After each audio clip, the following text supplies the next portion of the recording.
Oh man.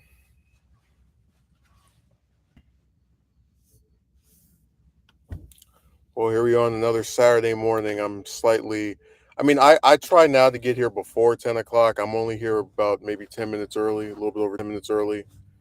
Um, Originally I was gonna try to go to sleep a little bit earlier than I normally do. But there was a this episode of this show I really wanted to watch. I hate when I watch something just throughout the day and there's like an errand that I don't really want to run because I've corroborated, like, let's say every episode is an hour long, right? I've been able to calculate, like in the morning, like if I have to go somewhere for an hour or do something for 2 hours, whatever, it's going to mess me up. I won't see the whole thing in one day because that did happen. I had some books that came earlier than I thought they would, and I asked this person to go outside and get them for me, or rather, I kind of like hinted at that because it was sent to their place. And they're like, "Oh, I don't feel good," so I went over there, drove over there. Then as I'm like, I because it's on the porch, so I'm just like trying to pick it up and go. As I'm getting ready to, just grab the thing and leave, they start asking me to come in there and read something to them, and that takes even longer. It's like an extra 20, 30, or 40 minutes add on top of that, and they start telling me about how dangerous it is to like park a car right here and I'm like, I wasn't even planning on staying. It was like a little 2 second, 2 minute park, so it's not like this is something that I was just gonna have and be, go and do whatever afterward. So yeah, they messed me up, but that tends to happen a lot nowadays, where you have something planned and then another person just botches it. That's the nature of this stuff, unfortunately.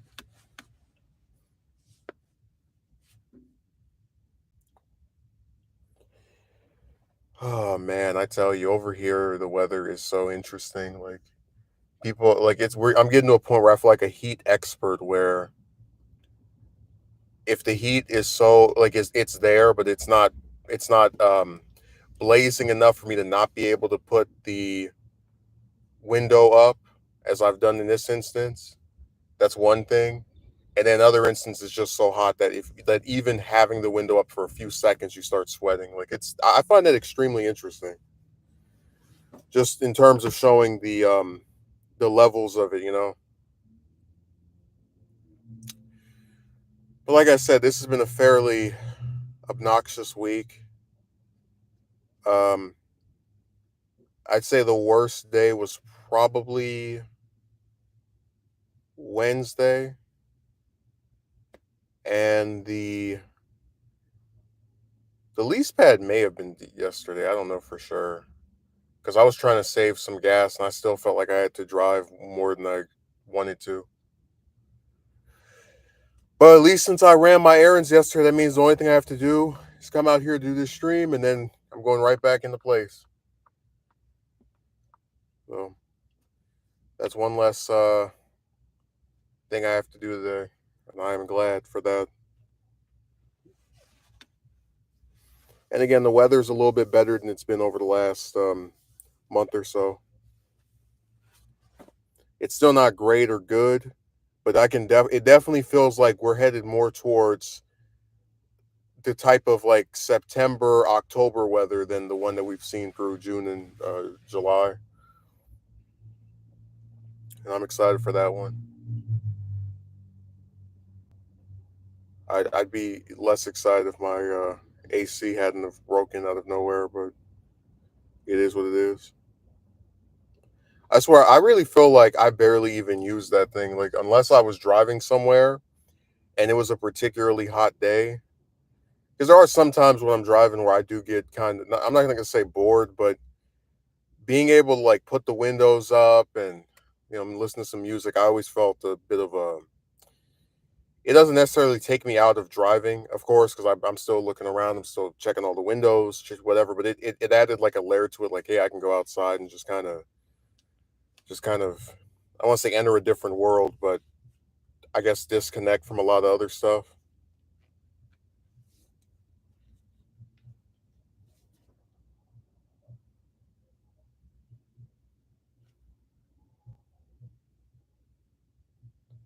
So Yeah, that's the one thing I do miss about the air conditioner. And you'd say, "Why don't you get it fixed?" I say the same thing each time. If I didn't have someone who was charging me as an unemployed person over 300 a month, I would. But again, when you have to give somebody a third of $1,000 every month on a salary of zero, then there's only so much you can do. And some people are still confused as to why I took that offer. And I didn't really clarify it back then. I did say that you could break it anytime you want, but what was supposed to happen is that it was set up to where back in February or March of this year, it was forwarded to me the idea that there would be a place I could stay without having to shell out a bunch of money, and then the other person involved in this agreement basically backtracked on what they had said. So that's the only reason I'm still over there. Trust me, I have no desire to be around either of those people at this point. It's all just, if there's one thing this year has taught me is that you could live with 500 people and still be alone.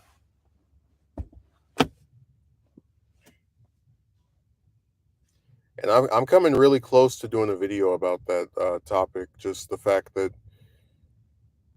people really do live together, and in spite of living together, in spite of being around each other all day, almost every day, the best they can do for you is stare at their phone, their computer, and either sit in silence as they engage in these devices that have them staring at their screen all day, or speak to people over the devices instead of the one that's next to them. And this isn't a one day thing. This isn't something they do a few times. It's every single day. Unless they're going to school or work, all they do is sit on these devices. And it's like, my thing has always been, like, I don't claim to be some extremely popular person with dozens and dozens of friends, but I mean, it's so weird to have people who sit on the phone with each other all day, including on the weekend, not even just the weekdays, but on the weekend too, and they never go to see each other. They never head over each other's house. They never, hey, I'm going to my friend, we're going to this. I don't ever see these people do anything that you would associate with being friends with somebody. It's so weird. Oh,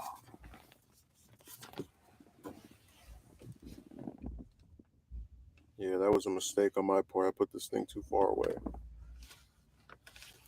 But it just drives me nuts because it's like people really sit here and they just say they're friends with someone and don't do anything to actually demonstrate it. They don't hang out. I mean, like, I'm serious. You would almost think the idea of doing things with people that you claim to like is this foreign like just concept. It's something that you almost like. I never see it anymore. It's just people sitting on the phone. I told you about how the person I had the misfortune of being with back in, before January, and it's like that person would, while they were working, their quote unquote work, sit on the phone all day long, and the only time they would ever deviate from the script is when someone would call in their job, one of the actual employees they're supposed to be helping. But other than that, they just sat on the phone just all day long, every day, nonstop, from 8 or 9 in the morning to 12 in the morning of the next day. I couldn't do that. And again, it's like it's not real. You people don't hang out with each other, even when you're not working. And then when they're not working, they're just sitting at the house too. So it's what a joke.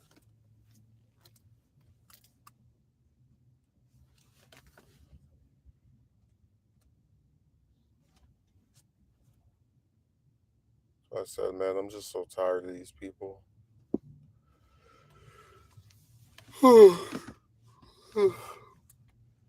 Tired of these people and all their pretending and all their posturing as being concerned about someone and liking someone, but never having the time to go and do anything with that person they claim to like.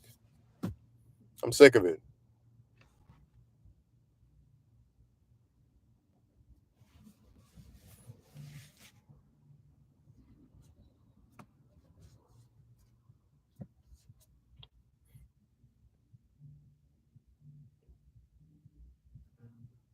Somebody is playing some tunes. That's been like a running gag every time I come up here. I'm worried about someone playing some music and I get in trouble for it. I'm telling you, man, it's social media hooking people in with demographic salesmanship. Well, yeah, but I mean, the internet's been around for 30 years, and I never felt as if I could sit at home and with people, and all they would do, like before this year, right, with multiple people, and all they would do is just stare at their phones and computers all day long, like all morning, all afternoon, all evening. One of them wakes up, the first thing they do is stare at the phone. They go to sleep, the last thing they do is stare at the phone. One of them goes to sleep with the phone still on YouTube. Like they forget to even turn it off. That thing just plays all night long.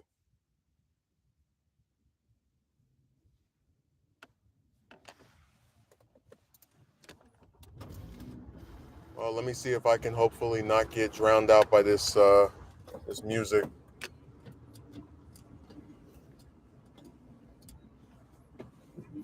It's actually not as loud as I thought it would be. I guess what it is that the fact that I can hear it with the windows rolled up made me think it was probably like just beaming. Oh my god, the tattoos on this lady, man. Jesus.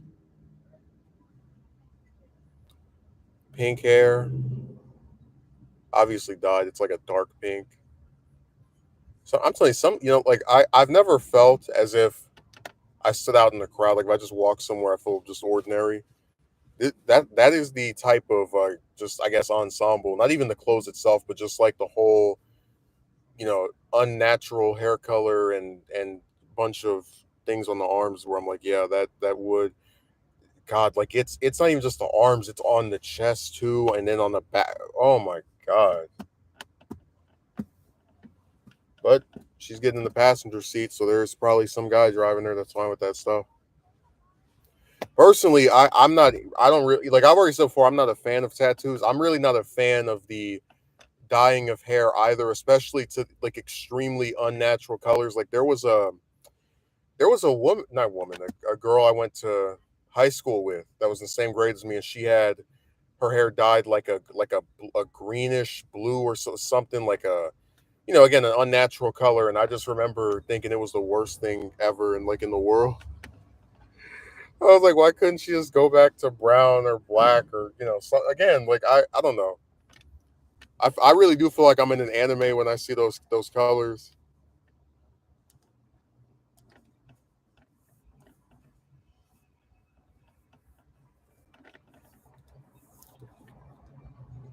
Like people just again, it's not for me. I'm not a fan of it.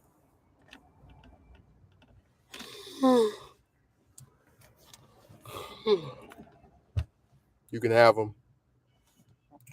Akatsuki merchant can have his girls with orange hair, with blue hair, with green hair, pink, red, yellow, indigo, violet. I'm just not interested.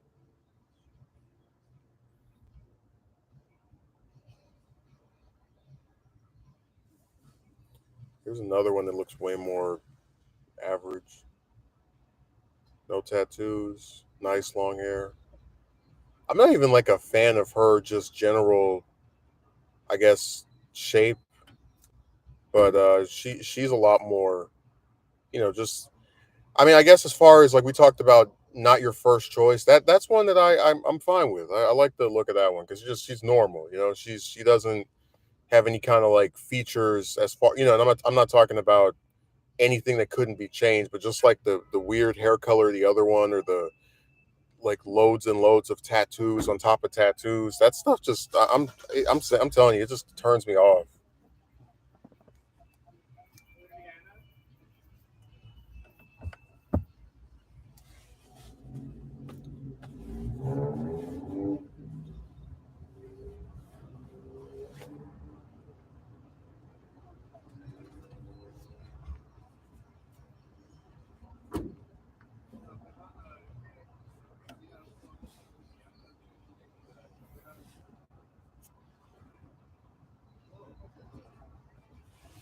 I'm trying to remember what was the news that had a Akatsuki merchant all excited. There was some that happened. It might have been this week or last week. I think it was this week where, like, when I saw the story, they were talking about this guy that was jumping up and down.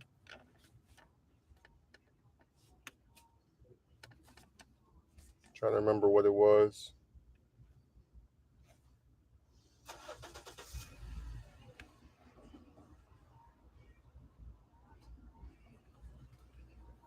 Oh yeah, that Barbie releases on digital on September 5th.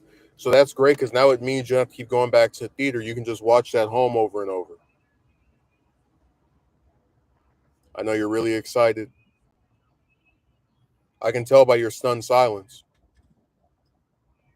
I know you're really on edge to get that film released. Like, yay!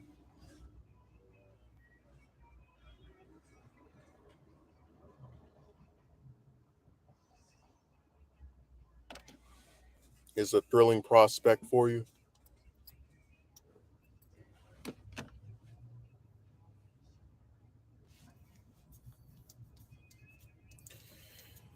No, I just can't believe I'm really attempting to do a full scale documentary again. I do like the fact that I'm breaking it up into so many parts because it, like I said, when I have to sit there and edit an hour long video, um, like some giant video that might not get any views, it's really demoralizing and it's stressful because of how long it is and having to just check the whole thing. So being able to put it up in parts makes it a lot more digestible. Let me roll this down the other side.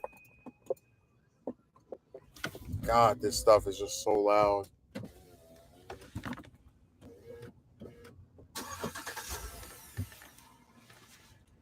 There we go. I was talking to my friend about preference, and I kid you not, some random chick chimes in and tells me that I'm too ugly to have standards. Well, I already said before, like appearance at this point really doesn't matter. You have women who hide their face on a site on a crappy site like Piscord, and they think they're a 10, and they can like judge you, and you're not good enough for them. So it doesn't matter.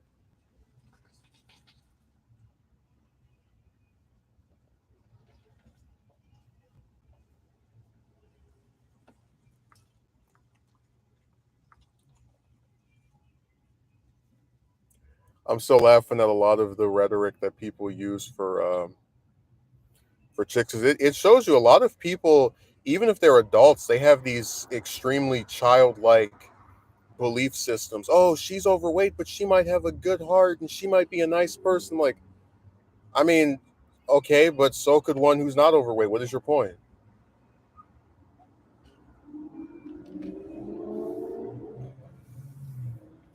I tell you, it's so funny how everybody tells you to change for women, but then you're supposed to accept them for what they are. Remember my old line: "You preach acceptance while being met with intolerance." God, look at this. Oof.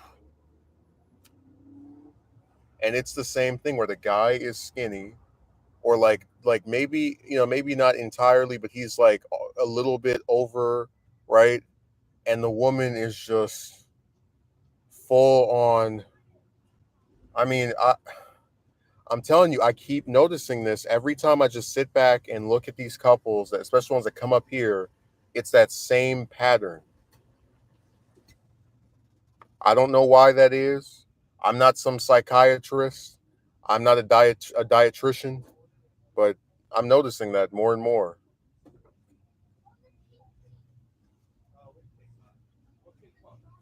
So that's just a pattern that needs to be broken, if you ask me.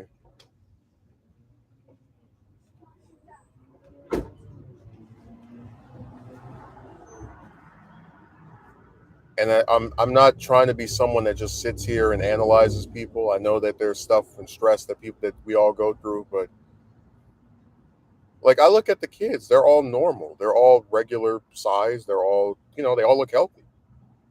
But then like and the guy again is not necessarily skinny, but he's not really, I get like it's like a little bit above, but that woman, man, that woman is just too many meals, man.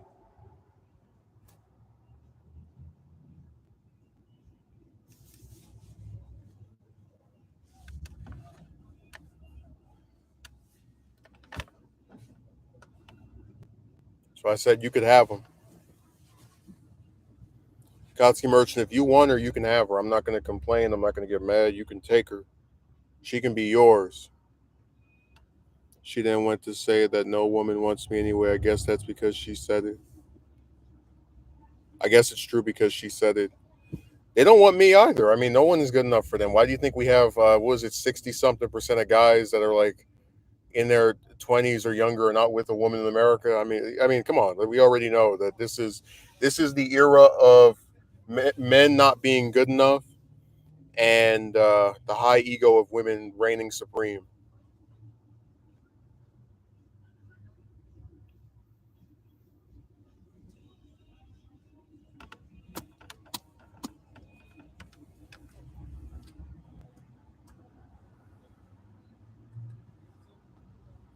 I already said before, all that woman stuff is just it's just people trying to get you to believe in the remember the great triangle hope. Oh, if you just do this, a woman will materialize that is interested in you just at an indefinite time. Like, no, we've seen the same cycle play itself out every year, and the only difference is how much time gets wasted on one of them. Man, I want to see the front of this one. This one's got a nice like a crop top. Of course, she has to wear something that shows off the small tattoo in the back because people can never just have those things and be discreet about it. Got some nice dark hair, a fairly large midsection.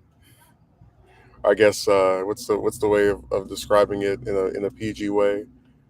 Uh, Her chest is quite a size. I think is very robust.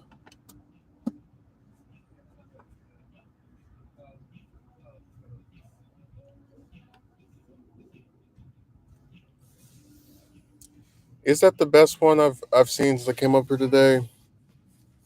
I think it's a contender. Like, lady, I'm not going to take back what I said just because of you threatened me with your refusal to date me. Also, I never wanted to in the first place. Oh no, that's another. I mean, damn, I wish I brought that McCarthy book. Anytime you have a woman who says like you're too ugly, or like I think I told you there was a woman who came on my channel. And she was like, women who see your videos will be less inclined to date you, or it's like they never would have anyway.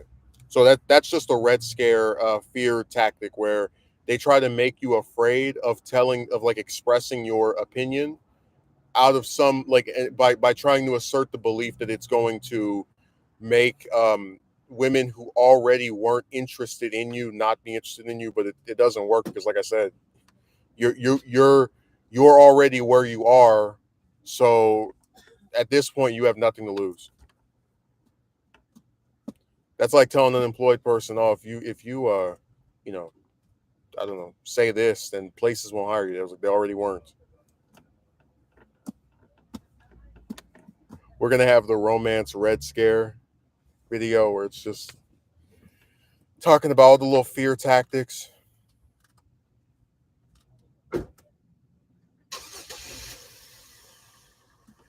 If you don't have six figures, you won't be able to get a date with a woman. It's like, yeah, I wouldn't want one at that point anyway.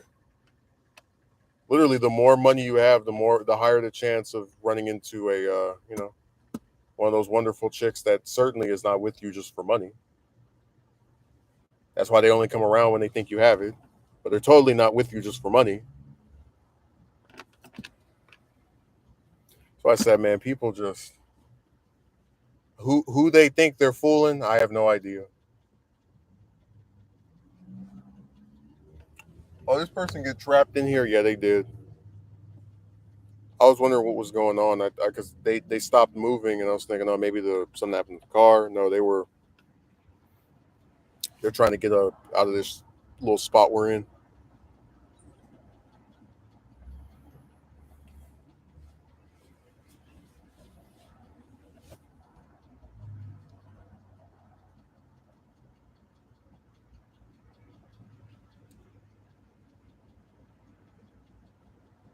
Now I'm getting a front look of her. She's nice.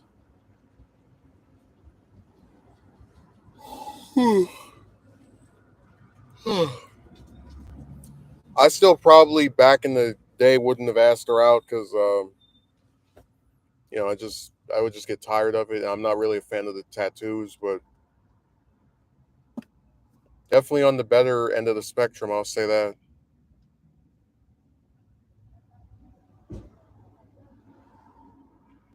I don't think she speaks English though. That would be the biggest problem.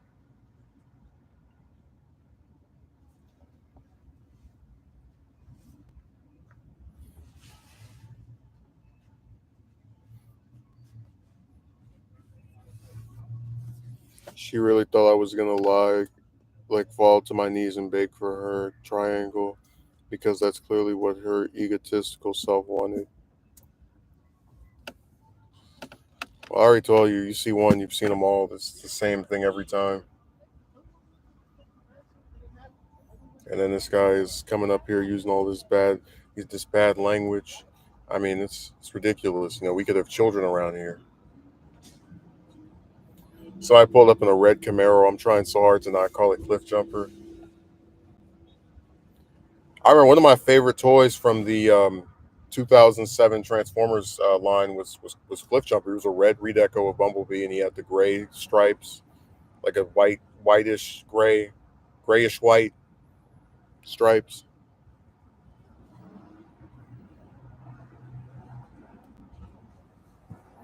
And I was really disappointed that for the subsequent toy lines, they really didn't make him that much anymore. They kind of just forgot about him, and it was so weird because it's like this is your chance to just make red Bumblebee, and it's like why would you squander that? I swear, man, these women act like I don't even care about them. They're just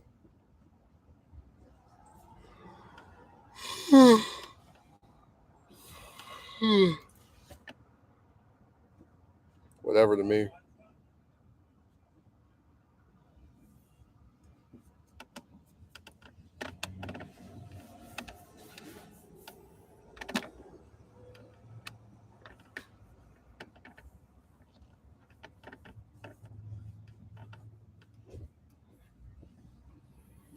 I'm waiting for some of these other characters to start appearing. I figure Jem's probably well, there's two places he could be. He could either be watching Barbie, or he could be working as part of the Christie campaign, probably down in New Hampshire. They're betting it all on NH.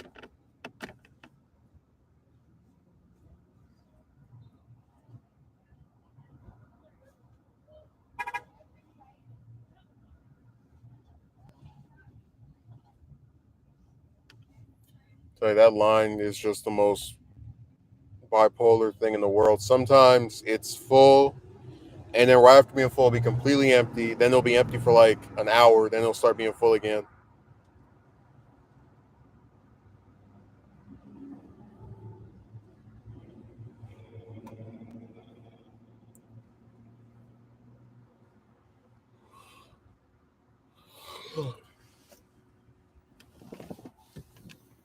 You can't trust that thing.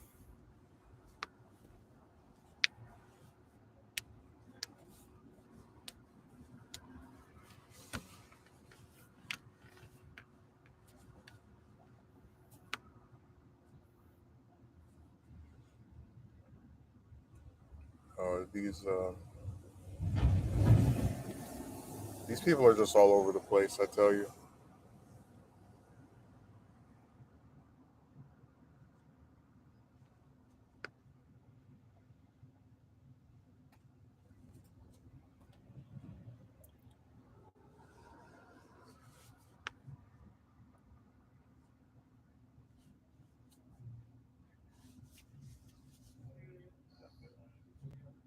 Some of these coffees look like soda. That would be funny going to Starbucks to get a Coke.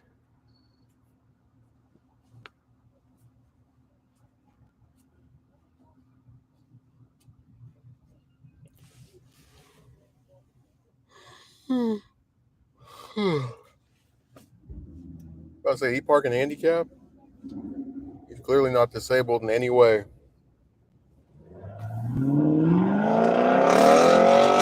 Speeding down the street too. He has some of the loudest cars. You can hear him from a mile away.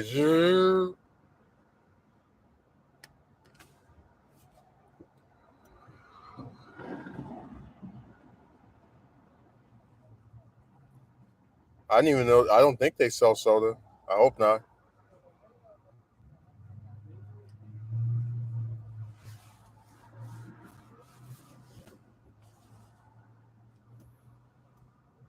I mean, I don't come up here for anything other than the free Wi-Fi. So you see me get some from here every once in a blue moon. Just because the stuff costs too much. Like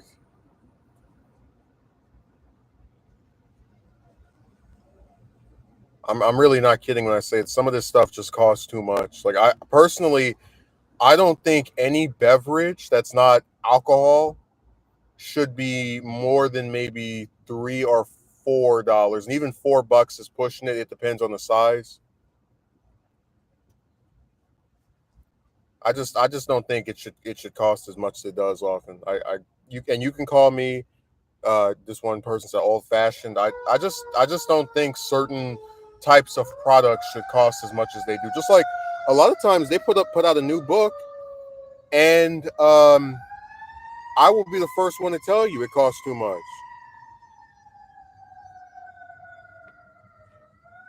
I never liked Starbucks, considering it's much cheaper to buy a bag of ground coffee and your choice of exactly.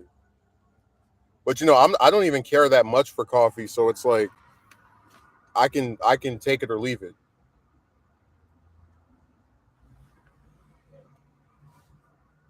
It doesn't bother me to go without it for several weeks or a month or whatever other length of time may occur.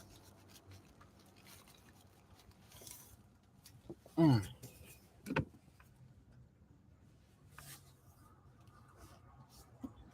if you look at a book like this, the price it was listed at was like, let me see, $30. So I got this for $3,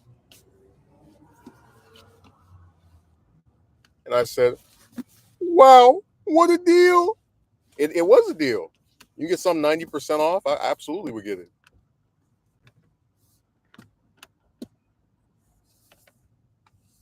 That's a great price.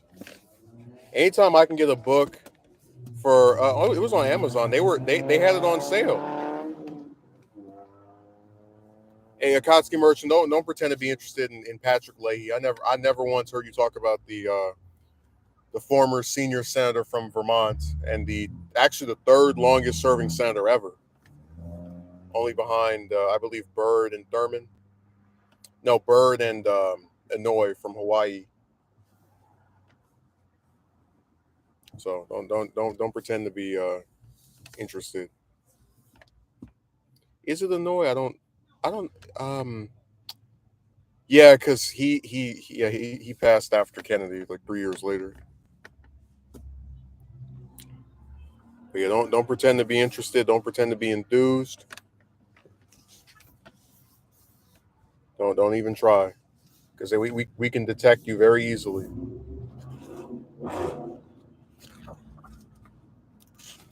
I was actually very disappointed that he didn't run for another term because he's not that old. He's like in his late 70s, which that's young enough to seek out another term, another 6 years. But it is what it is.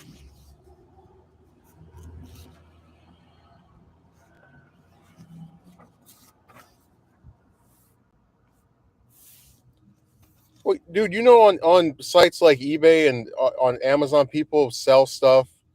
I mean, come on, there's a whole bunch of books you can get on there for less than like for either less than $5 or barely $5. So don't play with me. The only time they cost a lot is if you get them from a regular retailer. But if you go on a site like Amazon or eBay, you can get stuff for pennies on the dollar.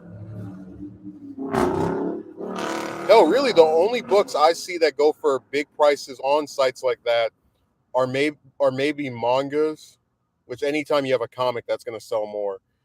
That's going to cost a higher price, rather, or like a limited edition version of a book, like a signed copy by the author, something like that. But a regular old book, no.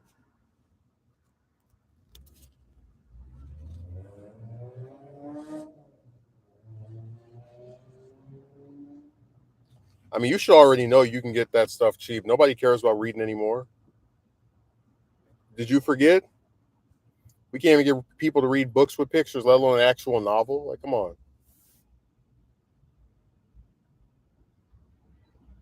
give me a break.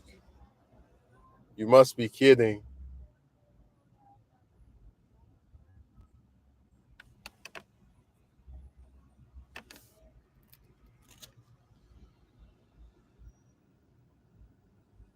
We have to understand why the comics and mangas cost more because the art that contained in them. Right, but I'm saying you should know that in an era where no one gives a flying damn about reading, that they're probably not going to value regular books. Certainly not enough to put them at any high price.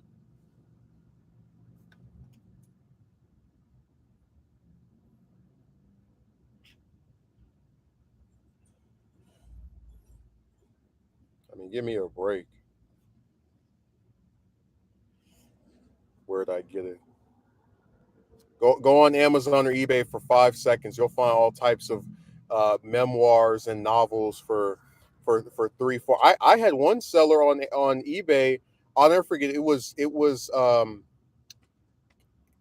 Tales of a Rural Boyhood, or it's this Christmas book where the author is like talking about all the different Christmases that they've had, and the seller noticed that I looked at it and they offered it to me for $1, and with shipping it was like $3. I said, well, hell, of course I'm going to get this. They're basically giving it away. I was like, all right, you must really not want this anymore. I'll take it.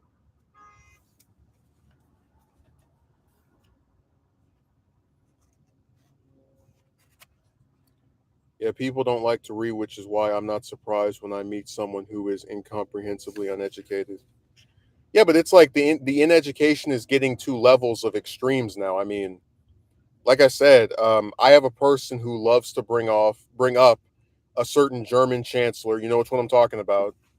But if you ask them who was the U.S. president during World War II, they just throw their hands up. They don't know. And like I said, I try to. I don't even care at this point because with some of these people, the recurring ones, I've told them repeatedly who did this, who did that, and they don't listen. Or it goes in one ear and out the other. So I just feel tired of having to repeat myself.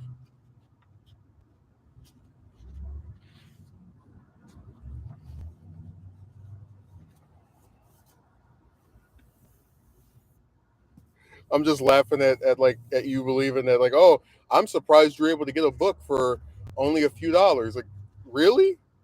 They're considered some of the least valued things in the world. I mean, think about this: an author will literally sit here and sometimes have pages of notes, whole manuscripts either typed out or written on hand with like a legal pad. Um, I know you're joking with me. First of all, if you really believe it was Carter during World War II, Carter was born in 24. World War II started for America's involvement anyway in 41, which means you believe he was the president at 17?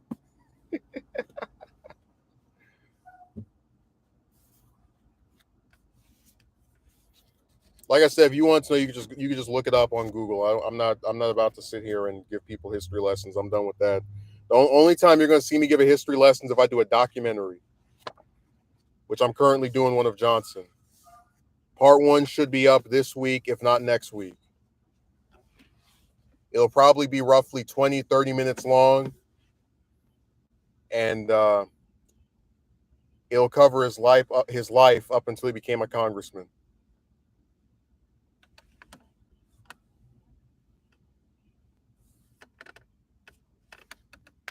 I wasn't sure if that was the case or not.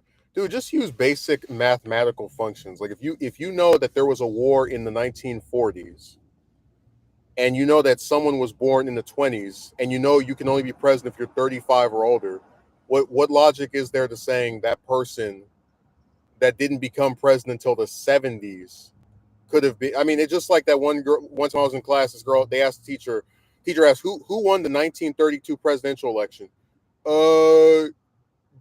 JFK. It's like Kennedy was born in 1917. So if he won the 32 election, he would have been elected president at 15. Like it's stupid. It's dumb. Like again, if you have any just like it would be like if I said, oh, who won the 1980 election? Oh, Obama. It's like, well, if a guy who was young when he became president in 2008 uh, won that year, he probably couldn't have won or even been able to run if the election was only 2 decades after he was born. Like I said, if you have a basic idea of when these people were born, then all that stuff about maybe it all goes out the window. Like at least with if you were to guess Eisenhower, he was general during World War II. That's where he really got his fame, and that's why the phrase "I like Ike" started. But you're thinking of the Korean War. Dude, Roosevelt's literally known for World War II, for the Great Depression and World War II.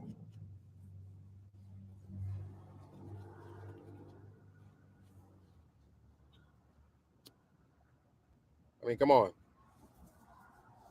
But like I said, if you want to know this stuff, it's all on Google. I don't ask me any questions like that. You can just look it up. So I'm done doing the history lessons. Every time I do it, the person doesn't retain the information, and I just feel like I'm wasting my breath. So any historical question you have, unless it's something having to do with me, my personal history, just look it up on Google. That's it.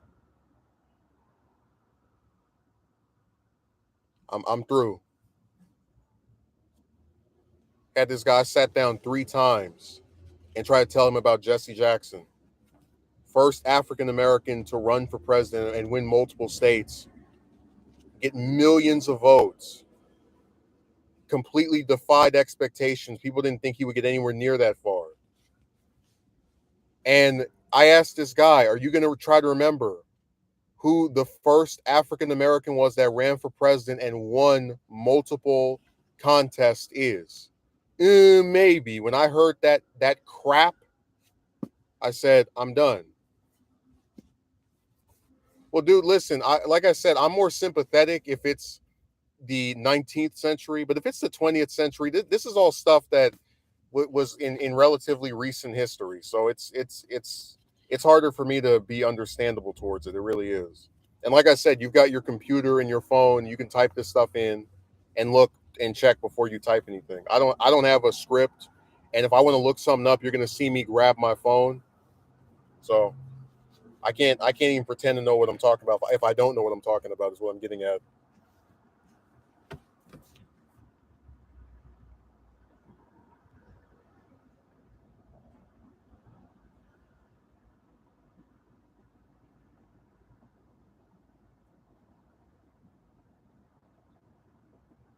No, I'm done. After that nonsense, where I sat that guy down multiple times trying to tell him who Jackson was, I just got sick of it because it's literally like talking to a wall. And sometimes that wall can have a college degree. Sometimes that wall can remember stupid stuff about whatever show or movie that they watched. Sometimes that wall can remember, more recent people, right? But when you try telling somebody something over and over again, and they have and like they show like a little bit of curiosity, but not enough to look it up or remember it, you just say the hell with it. Like it used to really bother me that people didn't know basic historical figures, but honestly, I'd rather they not know than have to like keep sitting here and saying the same thing over and over to the same group of 5, 10 people who by the time you finish explaining they're just going to go back to not knowing right after you're done speaking to them any damn way. It's stupid. It is a literal waste of my breath to try informing these people of stuff that they could already know by by themselves, if they gave even a tiny bit of a damn. So I'm not doing that. I'm not torturing myself with that nonsense anymore.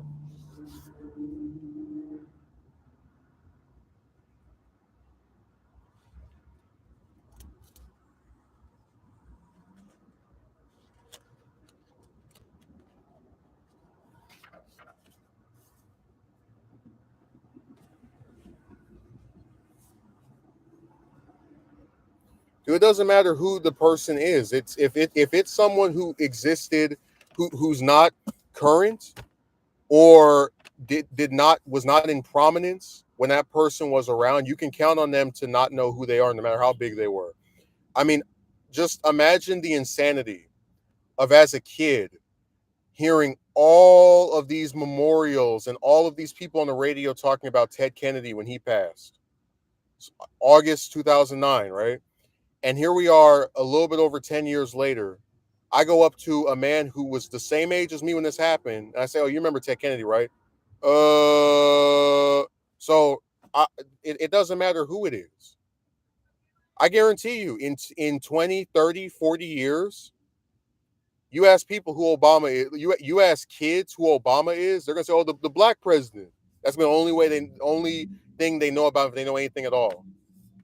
Like I said, this guy had a black mayor of his town, only black mayor for like 20 years, and he's like, "I don't know his name, but I know he had a black one because I saw the memorial for him."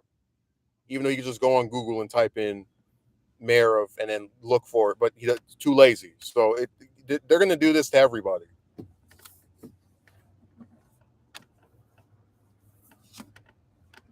Because like I said, people when people pass, um, for some there's no immediate push to preserve the memory of that person. Just like if the King holiday didn't exist, a lot of not even just black children, but just kids in general probably would not know who King is. Like, yeah, you'll see a biography, right? A new book that comes out that people won't read. Um, or maybe some movie, but for the most part, he wouldn't be a fixture on their mind.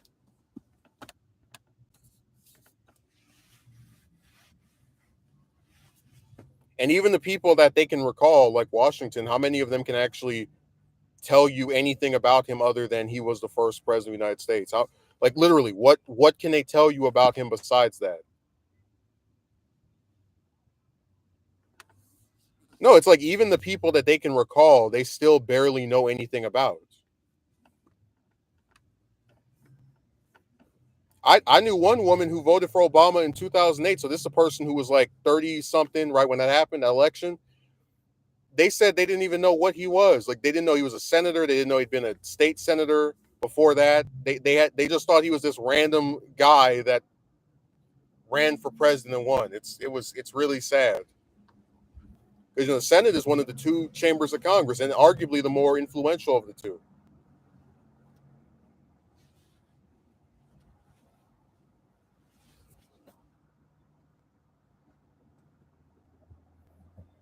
If it's not trendy, they don't care. If there's not someone they know personally who brings it up over and over again, they probably will have never heard of it. Because, like I said, it's the mundane existence. You literally exist just to work a little crappy job that you probably hate, but you only work so that you can, get some money, right, to pay your little rent or whatever thing you're doing because society tells you this is what you're supposed to do. And anything that is a little bit beyond that, it's too much for you. It's too much mileage. That's why you can't recall basic historical figures.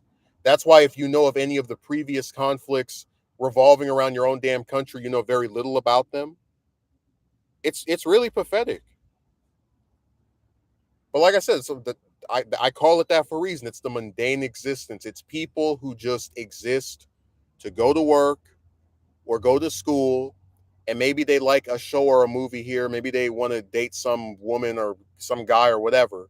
But any desire to go above their existence and enrich themselves with history, they couldn't give any less of a hoot about it. Oh, by the way, Jem, I got a book on your favorite historical figure. I know it's backwards, but you can see it's your hero Jefferson Davis. He'll be someone else I might do something on at one point or another. I know you believe in the lost cause. Don't worry, you're not the only one.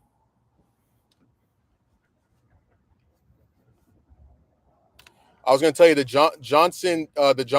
LBJ documentary part one. I'm gonna say at the latest should come out by Wednesday. It's definitely gonna be at some point this week because I have most of the script done now. I just have to write out the rest and and edit the pictures and audio and etc. But you'll get it sooner than later. It's part two. You might have to wait a bit for because that's when it talks. That part two of the Dalek book ends with the 1948 election, right? The one that he had to the Senate, and that it's funny. I was thinking about Neil Gabler's Ted Kennedy book, the one that he wrote. I believe it was last year.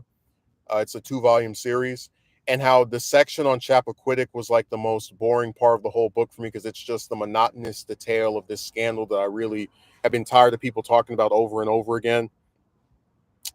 And the section on that 1948 election in Dalek's book is like, from what I've read so far, my least favorite part of the book because it's just they said this was stolen and they had these ballots over here and I just get bored.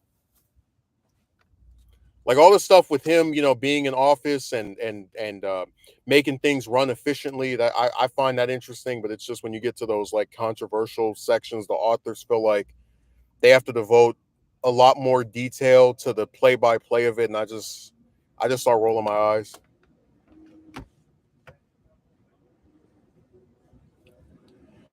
And it's like I'm telling you, I'm not someone that's bored by this stuff, so it's clearly not my lack of interest in the material itself. I wouldn't be 400 pages into this book if that weren't the case.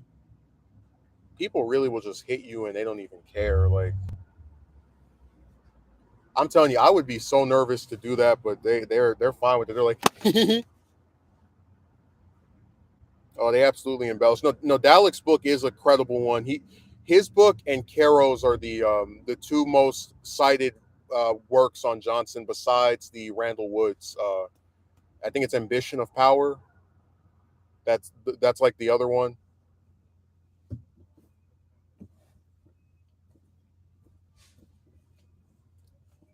Dude, I'm laughing at a Kotsky merchant. He asked me if Carter was president during World War II. I said, if Carter was president during World War II, he would have been 21 when the war ended. He was born in 1924. The war ended in 45. It's like I don't think he could have been elected that year. So, but it reminded me there was a girl in my class when I was in 11th grade.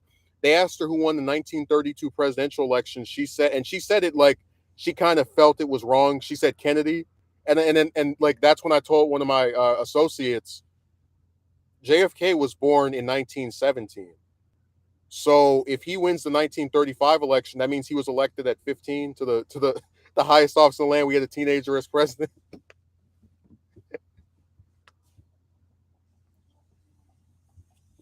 Oh, trust me. Remember, next year is his centennial. You'll be seeing some Carter content. That is absolutely happening. Him and the older Bush.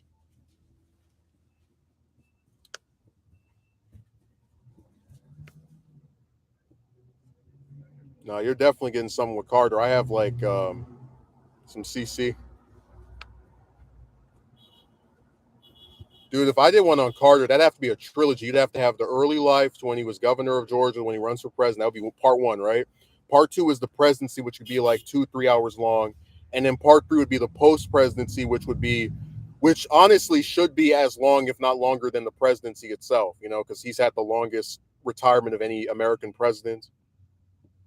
And when you get bought, when you like start looking between Habitat for Humanity and the Carter Center, uh, not to mention his like friction with Reagan and his kind of like surprising good relationship with the older Bush, and then his dislike of Clinton, and to a much larger extent the younger. But it really does get. I'm just saying, even as someone who only had one term, he doing a documentary on him would be, it would be large.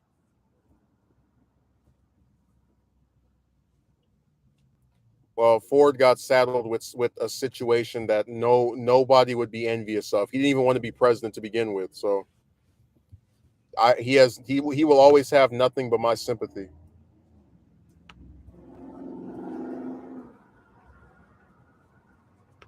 The only president never elected to that job or the vice presidency out of any of them.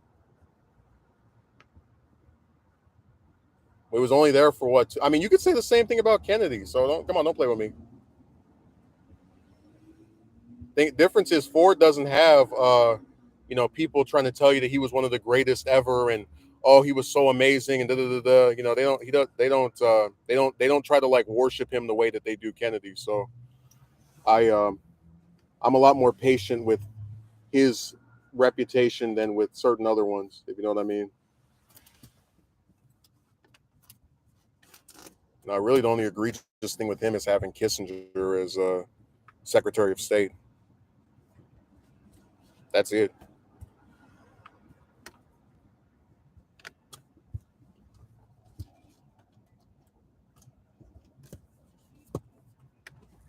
Like I said, he was just saddled with a job that he didn't even want. Like you become vice president because the other one is so damn corrupt he resigns. And then like what, 8 9 months later, you get saddled with being president because the president gets caught with his in one of the in arguably the biggest political scandal of the century.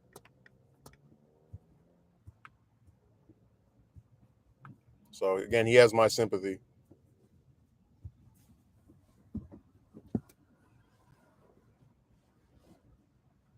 That's kind of how it was for Truman. I mean, you're the third VP for the longest serving president ever.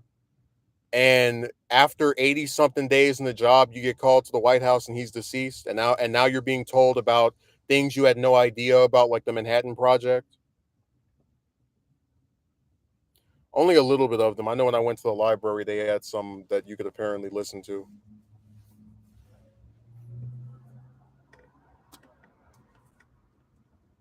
Oh, my favorite tape is the one where I think it's like him. There's some tape where he's watching a football game and he's like, hit it, hit it, hit it, hit it, damn it. Oh yeah, Truman was great. I told you the three I was dead set on doing documentaries of. Like if I don't do them on anybody else, it was Truman, Johnson, and Carter. Those three, all those Southerners, because they all had some progressive momentum in the country. Truman's the only world leader to drop a nuclear weapon, desegregated the military. I mean, come on.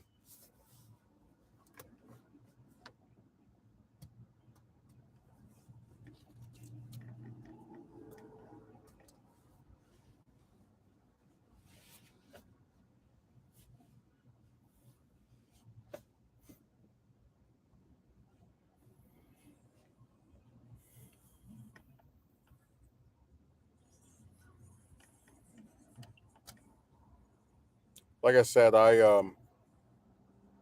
you'll definitely be getting that Johnson one. I'll tell you that. Part one is almost done.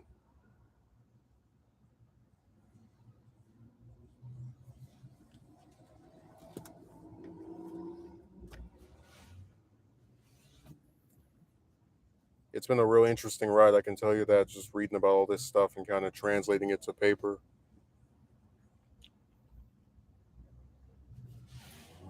Yeah, I actually have the tab open on my computer right now. That's about a 7 page. I'd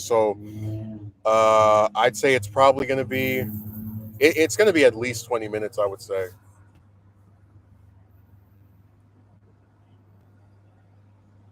And like I said, well, anything after doing all four parts, I'll skim through Caro's books.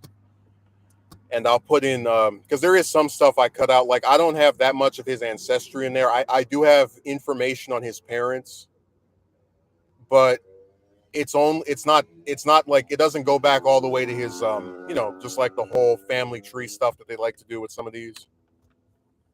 Because I think I could make a separate video about that if that were important.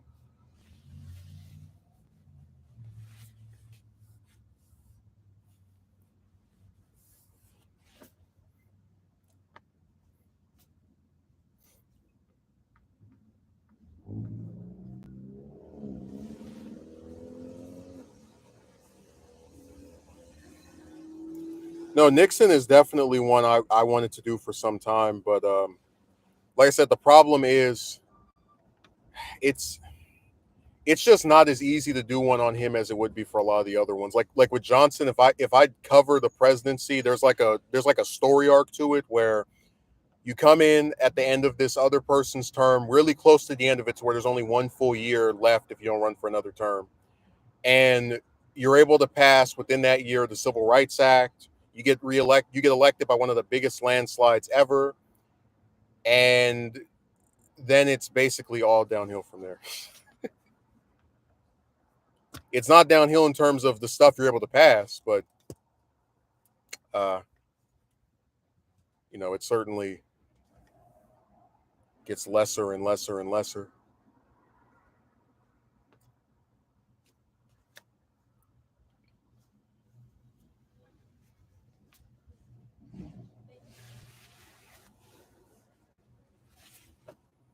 Dude, I'm not even joking. If I did one on Ted Kennedy, that thing would have to be like 5 or 6 parts long. Yeah, that would be really hard to do.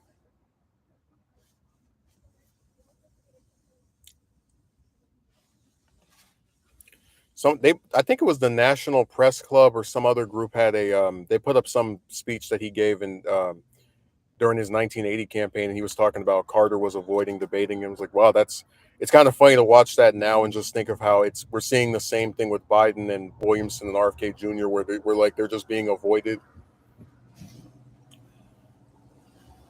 Like a blackout. Like if I just don't engage with this person, they'll go away. Just don't talk about them and they'll go away. I see a Kotsky merchant got tired of me. He left. He retired for the rest of the day. He's probably going to go watch Barbie again. And like I said, more power to him. I don't shame anybody for what movies they like.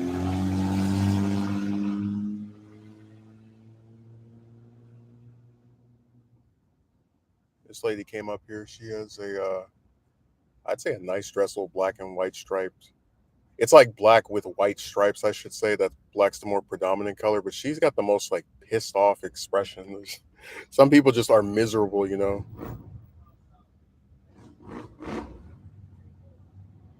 and her little sandals.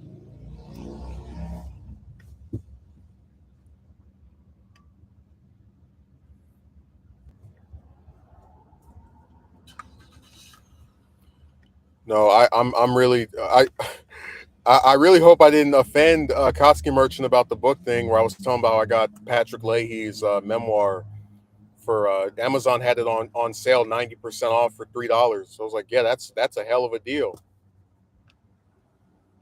But I hope he's not offended by me pushing back on him saying like asking where I got a book for what he called dirt cheap. I said unless it's a signed copy or some kind of like limited edition thing, a lot of books are very cheap. I mean,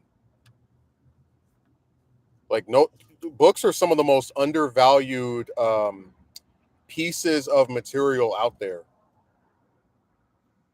Like you can go on either Amazon or eBay and you can find not even little books, like books that are 500, 600, 700, 800 pages long for a few dollars. I told of how somebody put up one of Carter's books. It wasn't that big, but it was his book about like his Christmases. They gave me a deal on eBay where they priced it for $1. So with shipping, it was like $3. Like I'm absolutely gonna get that. Look at how cheap it is. I belong to the history book club. I'm just saying that you understand where books, especially on these different seller-based websites, do not go unless like regular books relating to history and biography and etc. They don't go for that much on these different websites unless it's a signed copy. So I just hope you get what I'm saying. That it's a lot of this stuff does not price that highly. No, I'm always interested in senator biographies. Just how the institution works, etc. Just them explaining things about being in office for 20 or 30 or 40 years. And Leahy is an important senator just by virtue of how long he was there. I mean, the longest serving Democrat in the Senate ever, 48 years.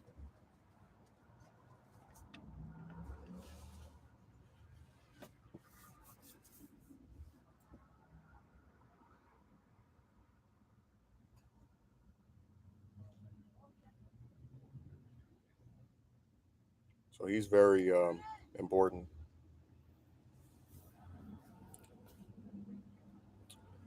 I mean, like I said, I'm not a fan of term limits. I think the people should vote out the person, and I do believe the years give the individual a lot of influence. I mean, look at Richard Russell in Georgia. He was senator for almost what was that, 40 years, 38, and by the time he died, he was renowned. Civil rights opponent, yeah, but he was considered one of the heavyweights of the Senate. To where when they tried to rename the Russell Building to the McCain Building, you had a lot of pushback from senators who thought it would be too egregious. Even though I'd rather have the building named after a war hero than a supremacist, but whatever.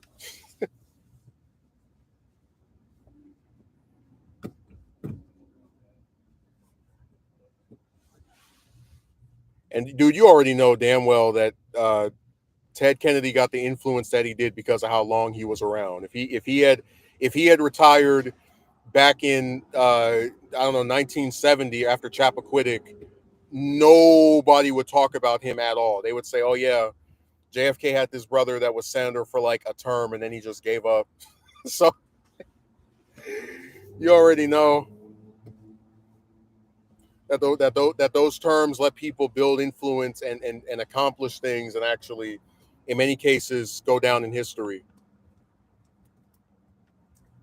Like who the hell was talking about McConnell in the 80s or the 90s? It was only when he became Senate Majority Leader, or I guess the Republican leader in the Senate, is when he got the attention that he gets nowadays.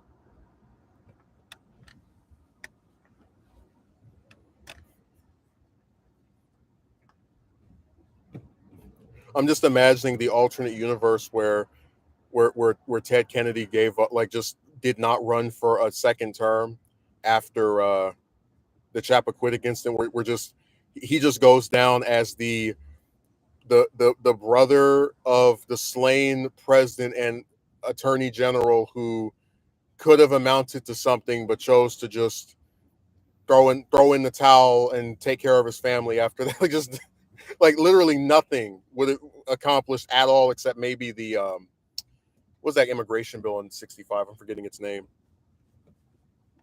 No one cared about Mr. Potato. I mean, I'm just saying, like who, like you look at a lot of these senators nowadays, which ones have actually accomplished anything? I'm just asking. Like Bernie can say that he changed the Democratic Overton window to be more left wing, right, by his presidential campaigns. McConnell has the record of being the longest serving uh, Kentucky senator, right, and the longest serving Republican leader in the Senate, as well as the one that arguably made one of the biggest changes to abortion law in the United States. Because if he hadn't blocked Merrick Garland, Roe v. Wade might not have been overturned, along with any other major thing, an affirmative action too. I mean, there's plenty of stuff that, by virtue of that decision of his, has been extremely consequential.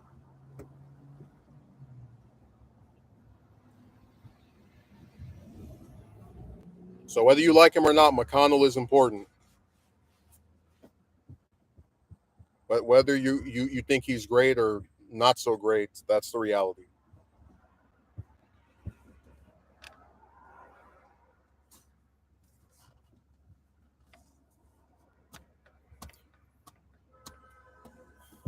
But it's like you go down the list. What if any of these other ones accomplished?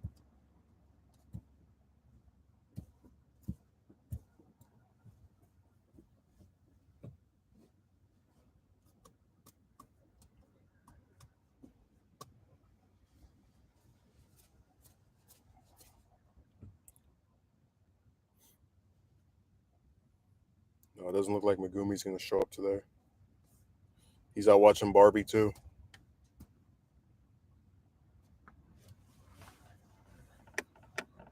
Oh, let me tell you about how let me. I forgot to curse Jem out for asking about my parents.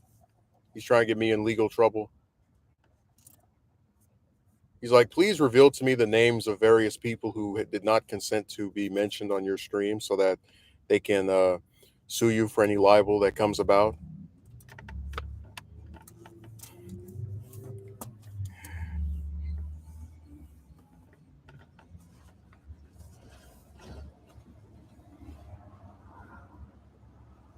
Can't believe you would advise me to do that.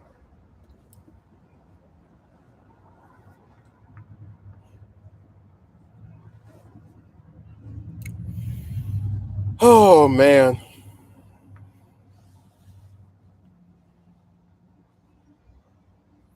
I do wish I had brought the book I was using for the Johnson documentary. I probably would have skimmed through a bit some of it here. I know Jem ran away from his computer after he was called out for asking very inappropriate questions. After he was exposed.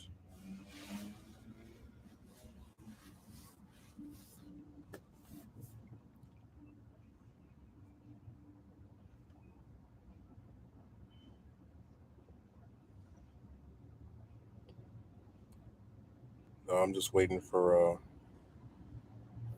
Jem to finally respond back. I've been sitting here just wondering if he's going to write something to me. It is what it is. I'm not too broken up about it. I'll wait until somebody writes something to get into my favorite part of the week. I mean, sometimes I really do feel like people create scenarios where it's like you're damned if you do, damned if you don't. Like you could do exactly what they want, and they would still be like, you didn't do it this way, or this also happened, and you're like, what the hell?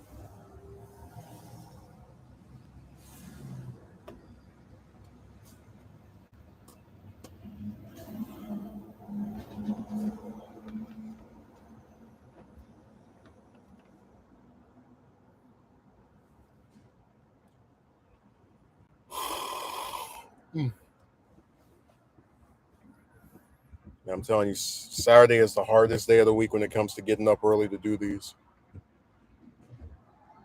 And I really did try to go to sleep, but more, earlier than I usually do. But I got to the season finale of this show, and I just couldn't walk away from it. I was on the last episode. Each episode was like 50 minutes long. I was like, all right, you know what?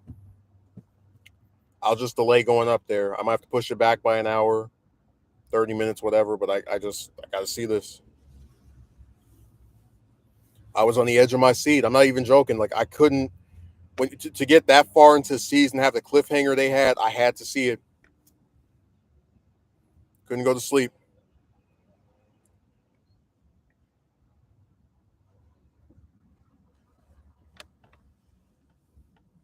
So I'm sure somebody will be mad, but oh well. It is what it is.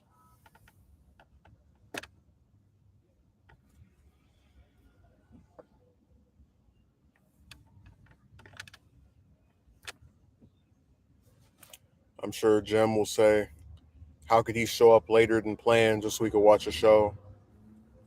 And like I said, it's good argument. I could have waited until the day, but that cliffhanger, man, I just couldn't.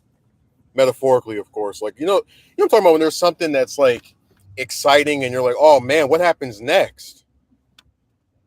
Because you just really are wondering, like, hey, what is how does this story going to develop? I couldn't walk away. I could walk away after the season finale, which annoyed me in one area, but that's.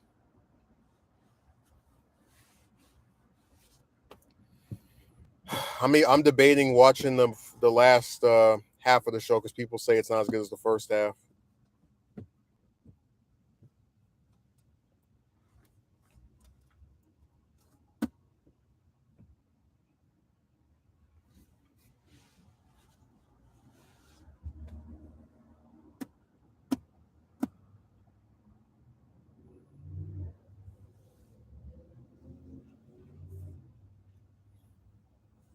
God, I'm just imagining even like watching that thing.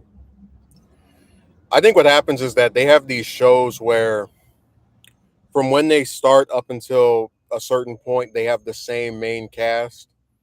So when they kill off or get rid of someone that's been there since it started, it kind of feels weird to keep watching because they're like, well, now there's going to be this big absence, and obviously they've had people before that left or whatever, but when you have someone there for multiple years, it's like they're really gone. I'm not going to see them again outside of like maybe a flashback. Wow.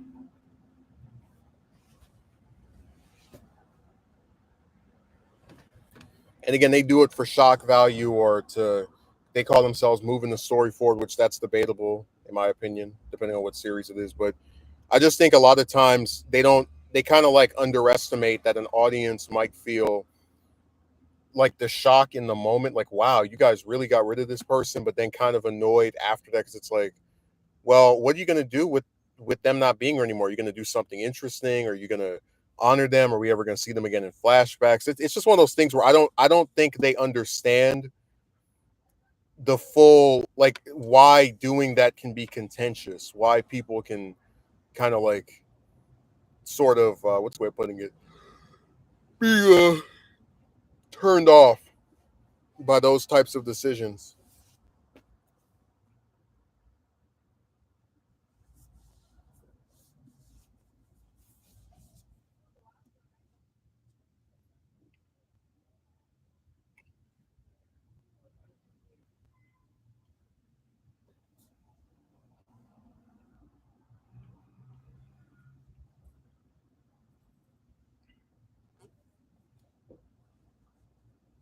Because I'm still debating if I even want to watch the rest of it.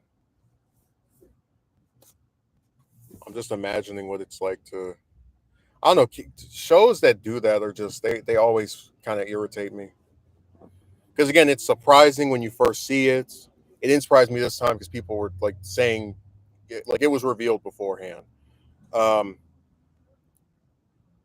but it's like, damn, they're really gone.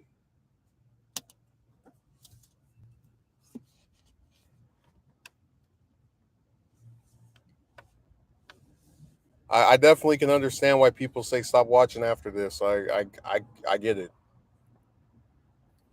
Uh, but like I said, I very rarely do I just not see a show all the way to the end. So what might happen is I'll try to give the later seasons a chance, and then depending on if they're bad or not, or if I don't like them at all, or only like them a little bit, then I'll just watch the first ones,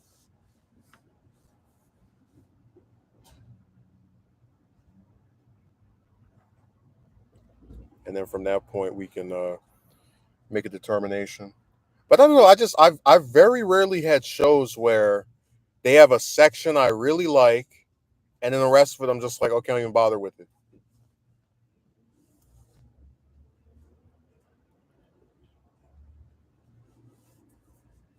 Actually, no, I take that back because Young Justice is that way for me, where I love the first season. I think it's one of the best seasons of any cartoon ever.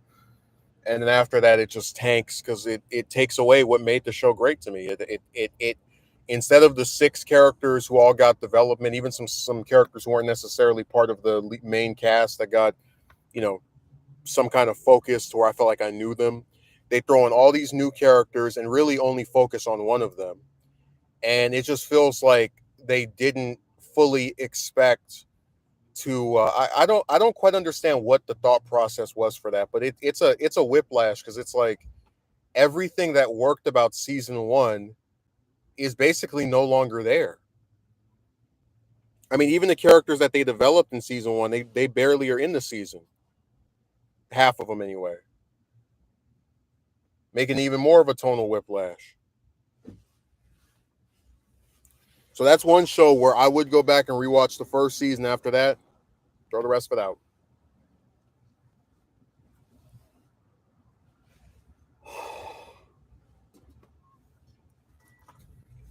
I really wish we could have had a season two that was set at the most maybe a year later, and it kept focused on that cast of six, or I guess eight at that point. I really think that would be like if it just had one more season of that same like level of development, it would be considered one of the greatest superhero cartoons ever. I'm not even joking. Like that first season was so good, and I just think they ruined their own show with all the stuff they tried injecting into it.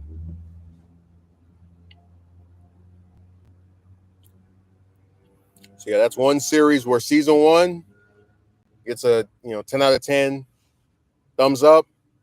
Season two and beyond, I just don't really mesh well with that kind of nonsense.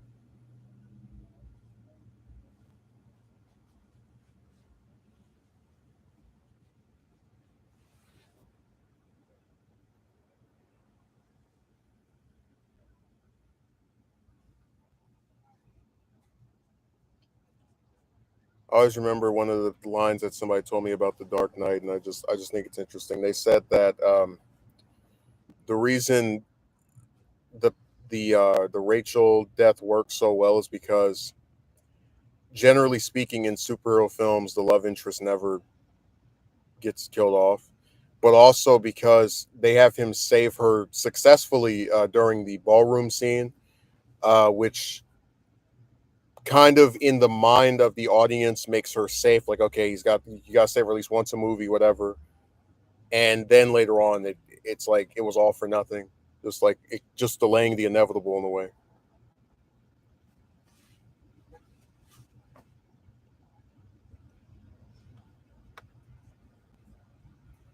But that's kind of how that season finale was. It's like you make me think this character is safe because you have them leave town, and then after the threat has been resolved, you drop the bombshell on me that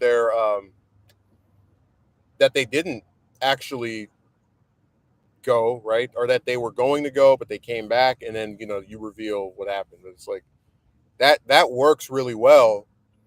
It's just that I don't trust. I don't know. I'll have to give the next season a chance, but the stuff I'm hearing about it makes me not really want to.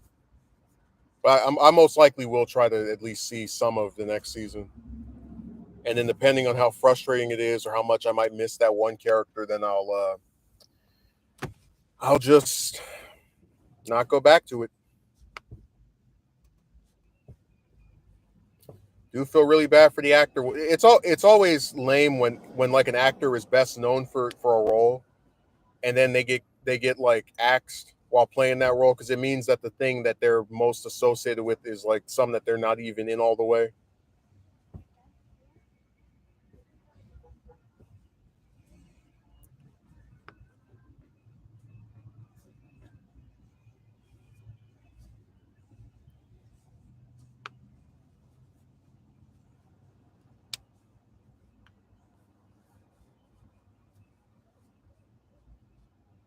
I'm getting kind of tired of these hour-long episodes.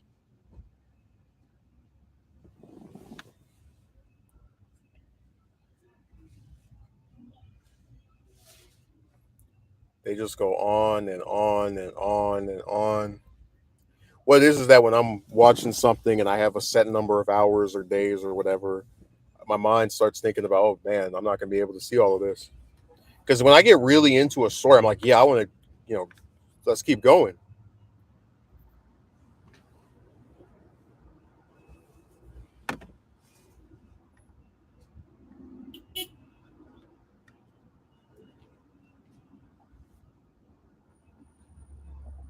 Why is Store 5 trending?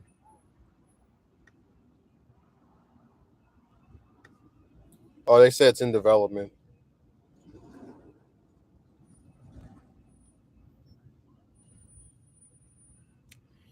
Well, all I can say is that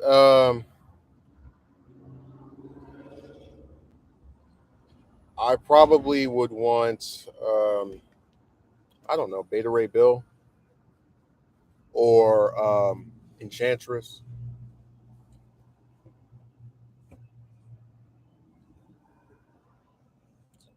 I don't know. It's or they could bring back Hella. That's always a idea.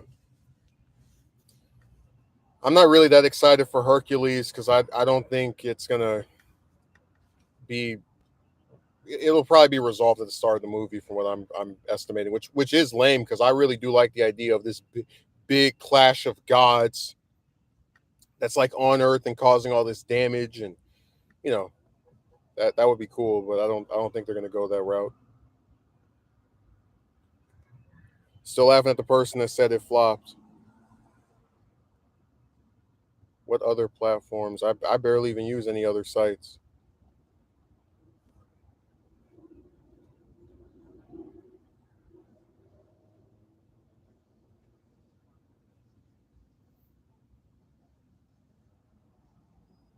You came back after all this time to start asking me if I want to sign up for your new dating service, gemjets.com.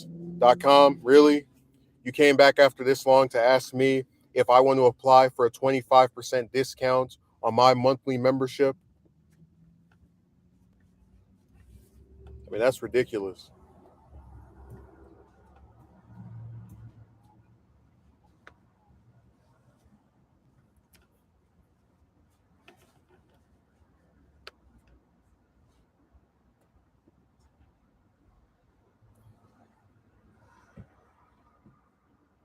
I worked at POF, do it fine as a product manager. Oh, and now you're gonna tout your employment status to make me feel bad. Well, go ahead, lay it on me. I can already picture you laughing at me on the other side of the screen, thinking thoughts that are so unhelpful and serene.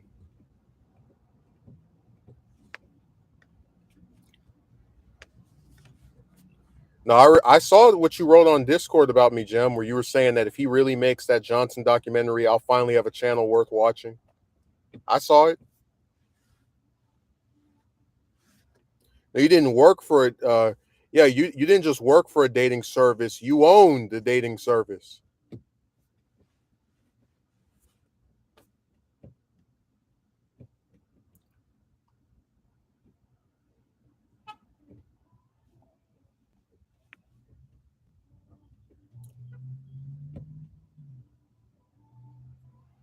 I wish I did. They make millions. Dude, all I'm gonna say is the best job to have with regard to any of that romance nonsense is probably be a skinny woman on a site like OnlyFans. That the amount of money that those chicks make for really not doing anything at all. Because like I said, attractive women are a dime a dozen. Like I could walk down the street and see like 15 women that I think are hot enough at least to go on a date with. So that's why it's funny that they even are able to get anything off of there, because it's like what they have to offer really is nothing at all. I hope you understand it. Like there's attractive women are some of the most readily available things you can find in this world.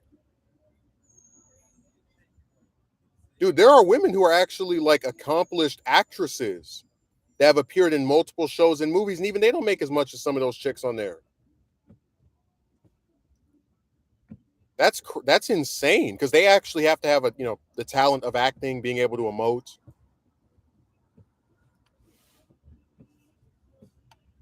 I'm not into it either. I'm just saying that if any group is making millions, it's them. But look, don't worry, Jim. Between you and me, I know you're going to make millions when you start working as the campaign coordinator for Governor Christie in New Hampshire in his 2024 campaign. So don't worry, we already have you covered.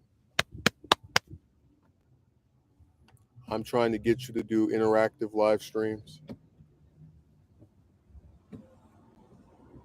Man, the tattoo on this woman's arm just Jesus.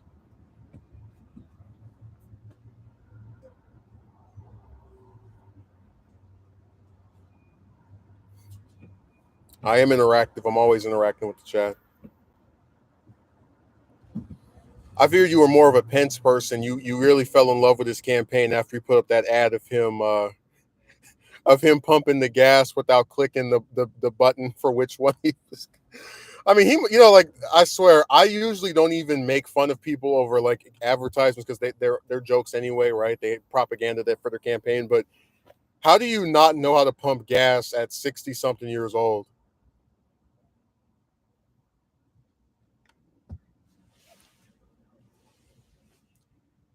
I'm still laughing that he barely made it to the debate stage. Like he had to beg people, please give my campaign $1 so that I can qualify for the debate. He's the kind of person that if you were to like if you were to like slap his wife or kids in front of him, he would just be like, I really don't appreciate you acting that way towards my family.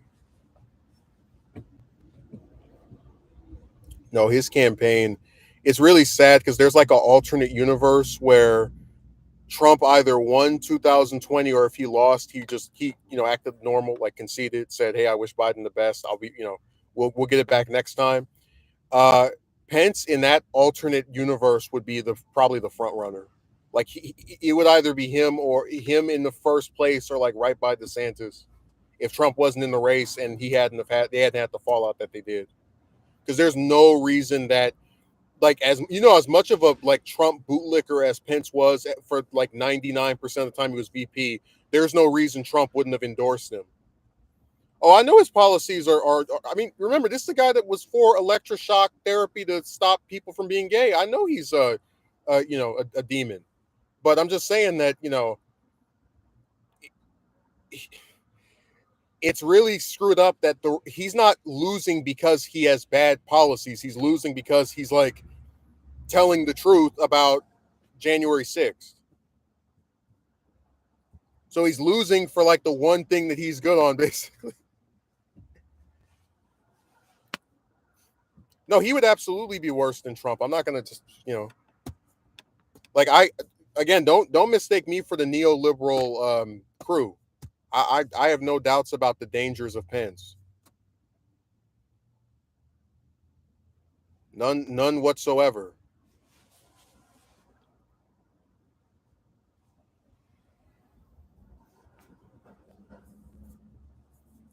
He is an extremely dangerous guy.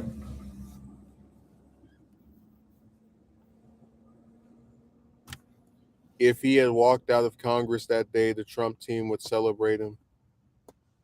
Oh, absolutely. Well, look, I do feel sorry for him because this is a guy who spent years kissing up to Trump more than anybody else. And the one deviation was him admitting that I don't have the power to reject votes for this election, which is true. And now he's paying the political price for telling the truth, for doing the right thing. Really, he should be polling at 1-2% because of his beliefs, not, you know what I'm saying? It's just it's crazy. Yeah, it was very dangerous. Like that he was in a level of danger and threat that politicians that aren't the president normally don't have to experience. Like I know some crazy person sent like pipe bombs to different politicians' offices or and homes or whatever. And I know some lady sent Obama a ricin letter, but the threat that Pence was under was really serious. And as much as I don't like his beliefs, I'm not about to sit here and cheer on anybody doing anything to him. I saw people that were celebrating when Rand got assaulted by his neighbor, and I was like, you people drive me nuts because you want to talk about the Republicans being fascist, right? But then you're celebrating when a member of their party gets assaulted by someone he lives near. That's what I said, man. I'm tired of like both sides with that stuff.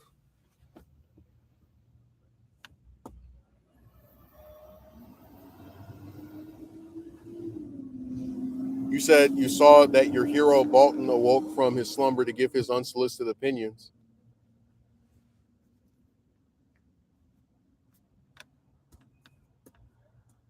Remember AOC saying that words were violence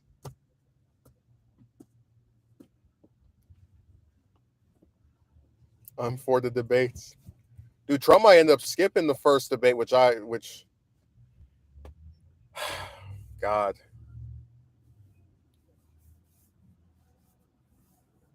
See, in a regular primary where people weren't so obsessed with just bootlicking for him, people would be calling him out. They would say, "Hey, this is a democracy, and as a presidential candidate, especially as the leading one, you need to put yourself up for people to ask you questions and see how you are on your feet." They didn't do that. They're going to just keep letting them get away with this childish nonsense.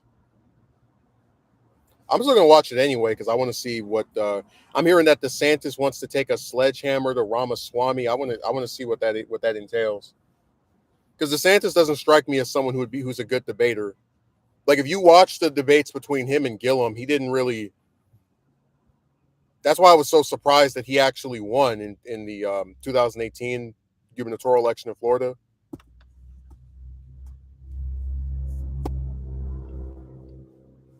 So we'll see.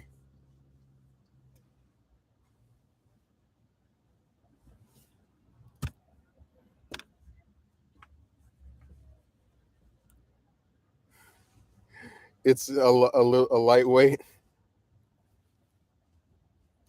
My favorite super chat from Jem was when he asked when's the Joe Biden documentary. I said, how about never?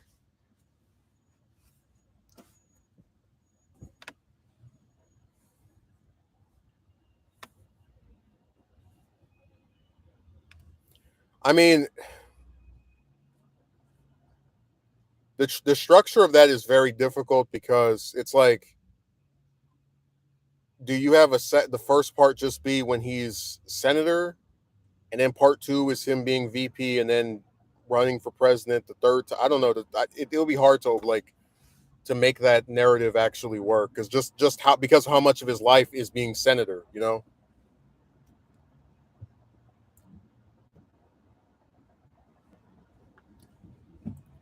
Well, you don't care now, but when he retires in either 2025 or 2029, you're going to be sticking your fist up like this, demanding for an expansive look at the life and legacy of Joseph Robinette Biden Jr.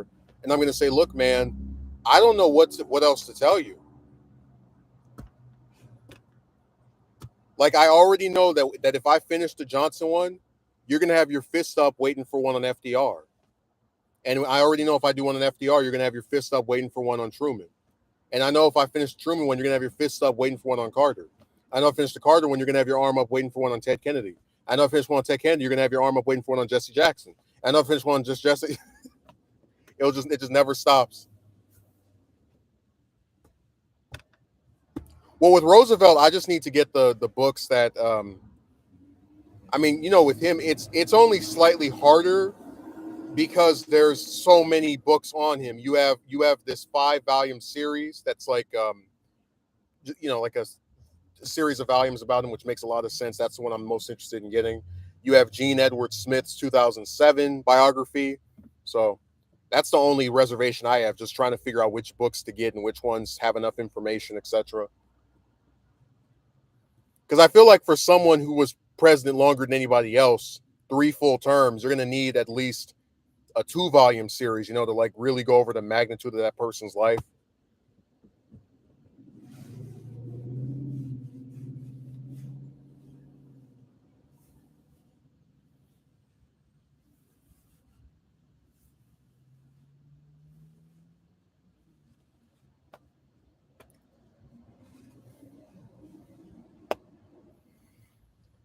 Oh man. No, Roosevelt's definitely someone that we'll get to when we get there. It's just we're doing one at a time.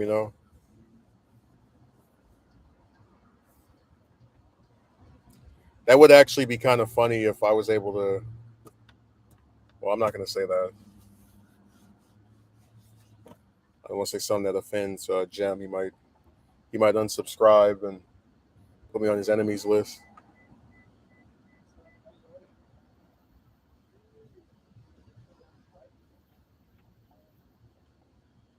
I don't want you to get upset with me and decide it's the last time you'll ever appear on my channel or grace my comment section. Like, this is my final appearance on your channel. Goodbye forever. Like, no.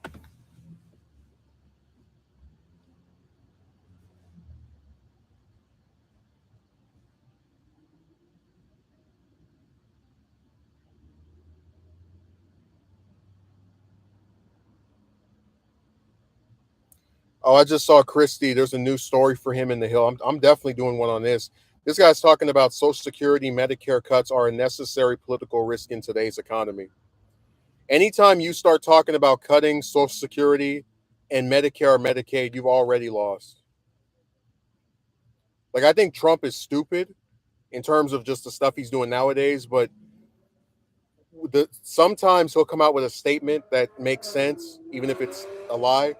Like when he said that Republicans under no circumstance are going to cut Medicare or I think it was Medicare or Medicaid, or Social Security. Like, yeah, that's a good statement to make when trying to trick, regular voters who don't research this stuff. Because the ones of us that do research this stuff know that when he was president, he tried to cut it.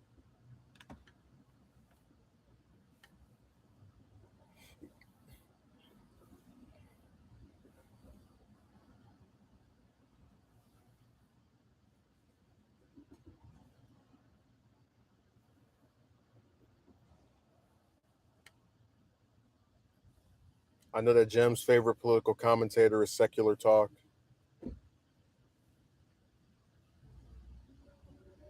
He said when he first heard Secular Talk, he made his initial walk. So when he finally realized how screwed up everything was.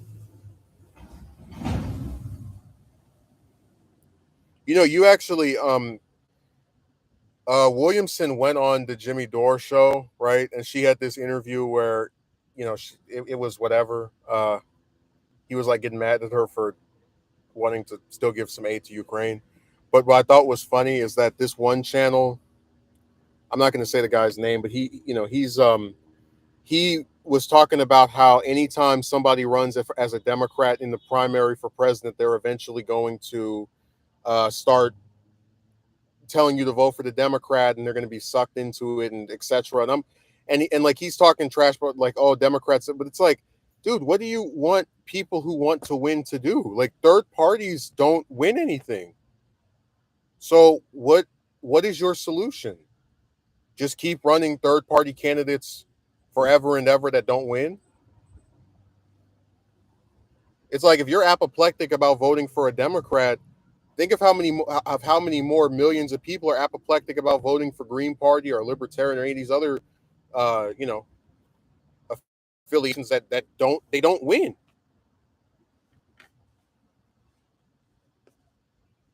It's frankly exhausting and embarrassing, right? But what I'm getting at is, I don't understand how someone who wants to make positive political change in America can look at a very clear pattern of the United States only ever voting for, by and large, Democrats or Republicans, be like, oh no, go run as a third party. Like, why would I do that if I know that I'm going to lose? Like, I don't even have, like, at least in a Democratic primary, I could say, all right, I'm going to try and, knock on door, etc. Right? Blue district, there's a chance, sort of. But why would I enter with the affiliation of a party that is going to turn people off? And like, it's such a, God, man, these people just, it's like they want to never get anywhere. I'm telling you.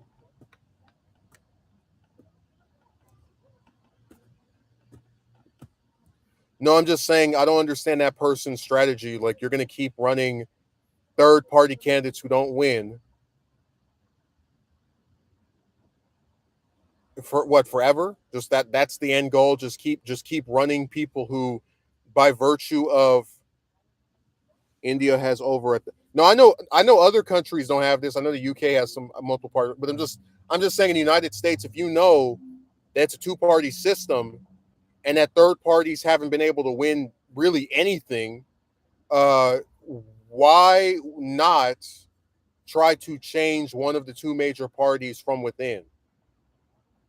Like I'm all I'm getting at is it makes more sense to me to do that than to keep sitting here and running people from these third parties that they're not getting anywhere. Nobody votes for them.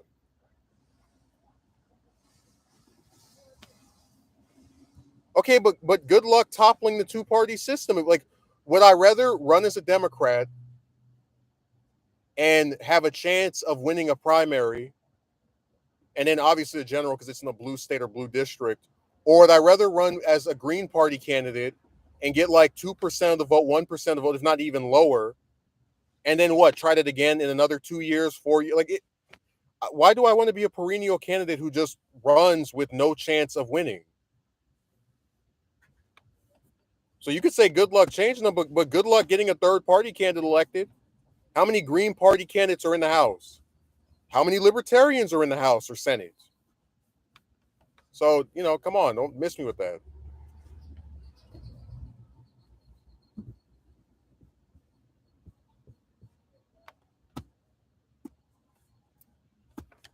So I said, man, people have no solutions. They just bark things and expect it to change.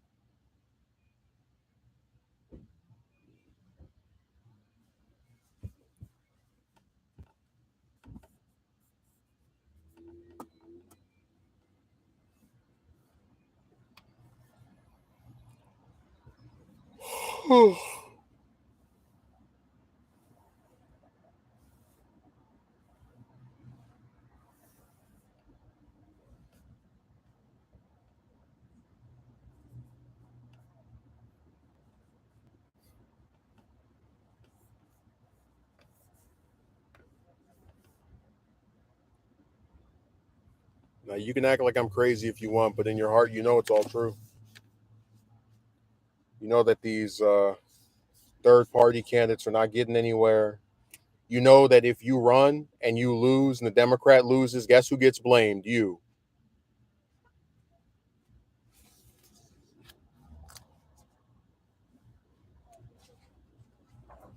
It is true. Third party candidates have not won anything.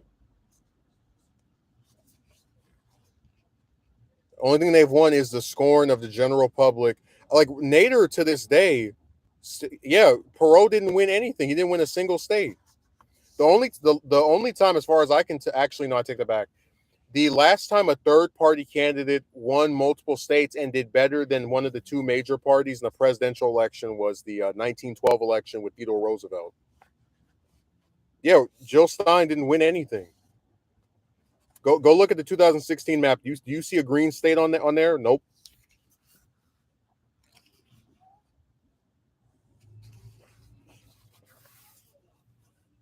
You're gonna end up like Ralph Nader and get blamed forever for something that's not even your fault. Oh, if Nader hadn't have run, all those people that voted for him would have voted for Gore, and then Gore would have won. I already said before, I'm not against third party candidates. I really am not. Like in the 2016 election, I voted for what was that, Gary Johnson, right? In the Libertarian Party candidate. If him and Stein were not there, I just wouldn't have voted in that general election for either for anyone. Well, it's stupid because how do we know that 2% would have actually made a difference? Like it could have increased Gore's voter share, but remember, we don't elect by the popular vote, and Gore already won the popular vote without the 2%. So unless all of that 2% or most of it or half of it was in Florida, which it probably was not, uh, who's to say it would have made a difference?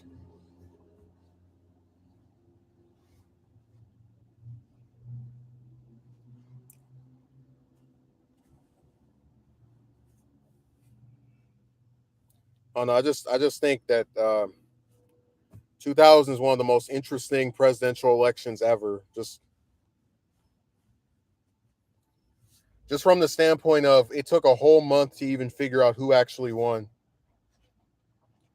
And even then people like don't I just find interesting how there's like parallels between that election and 2016 where the argument of the illegitimate president, right? Um, and it's like basically, if you think about it, with the exception of 2008 and 2012, and to an arguable extent 2004, basically, out of the last six presidential elections, you've had people debating and arguing the legitimacy of each one. Where they're like, no, I don't believe this person won. I don't believe they got the right amount of votes, etc.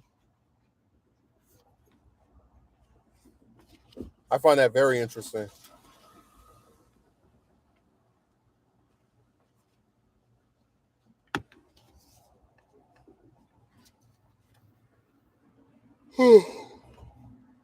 Well, Democrats are entitled. They thought that if if Nader wasn't there, all those people would automatically vote for Gore. But I have news for you. Sometimes people don't like your candidate, so they'll just stay home. If it had been only two people on the ballot in 2016, I would have just stayed home. I don't like these candidates. You can get mad, you can get angry. Oh well, it's the truth. I'm not gonna sit here and pretend that that's not what I believe.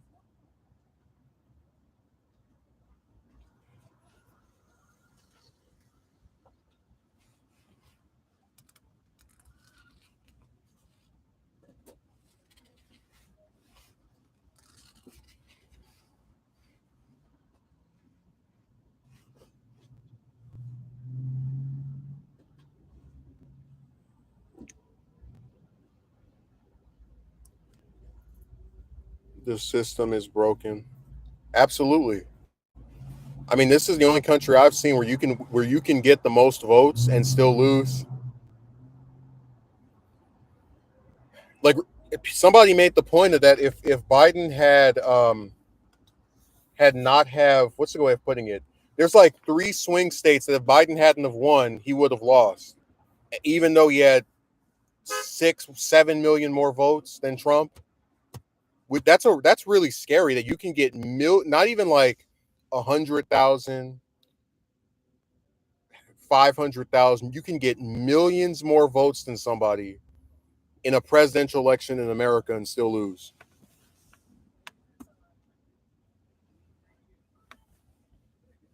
That's all you need to know about the system being broken.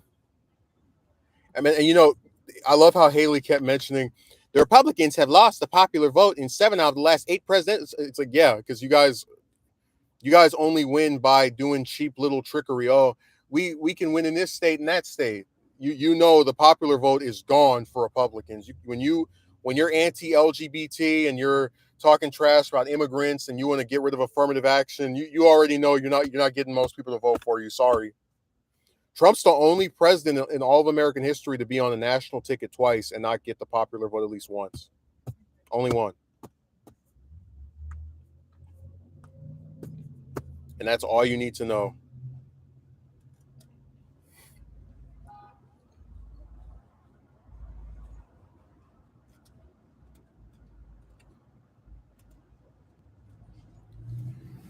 System is absolutely broken. Mm.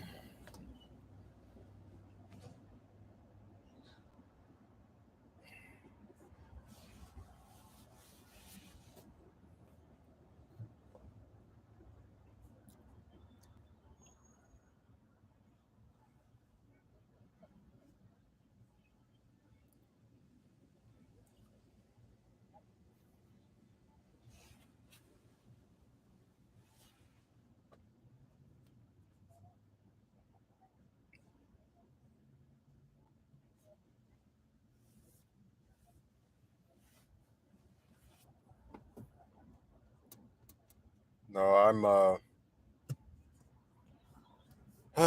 I'm just so tired of these lies, man. People just you're fine. I forgot to mention this. Well, I guess maybe I'll wait until Monday because it doesn't look like Megumi's gonna show up today. We gotta have all my favorite characters in place when we talk about this crazy person.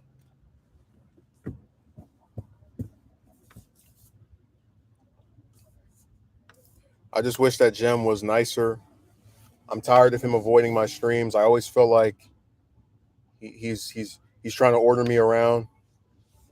Um, he doesn't really like my channel. Sometimes he makes it sound like he does, but he's more of a Ben Shapiro guy.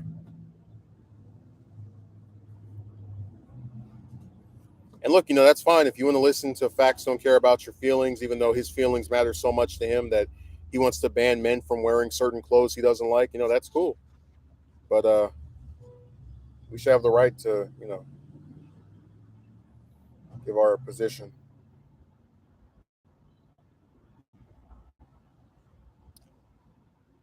And I do hope that your efforts with the Pence campaign go well. I know Christie didn't want you, but Pence absolutely will. He's hemorrhaging staffers, and his poll numbers are horrible. I still can't believe Christie is really in third place and not third place, in second place in New Hampshire. That's crazy. But that goes to show you're better off being the one person talking bad about Trump than you are being the person that's trying to suck up to him, like Ramaswamy or to a lesser extent Haley and DeSantis. Because when you go after him, even if Republican voters love him and whatever, they'll respect you more for like standing out and you know sticking up for your beliefs.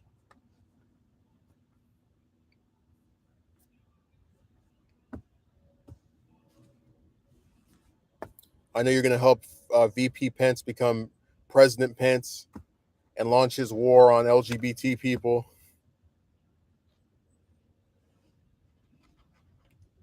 Dude, I'm not even joking. I think he might be. Honestly, I was going to tell you. I know you were talking trash about Ford, who I do think was okay. Um, but honestly, his administration, like the people around him, are arguably some of the most important um, in the history of, at least in like I'll put it this way: out of the cabinets of him, both of the Bushes, um, and probably Reagan and Trump, he has the most important people in his cabinet as far as from a historical figure standpoint. Like you had Cheney as his, I believe, chief of staff, Kissinger as Secretary of State. These were not minor characters. They went on to do very important things. Why is this person calling me?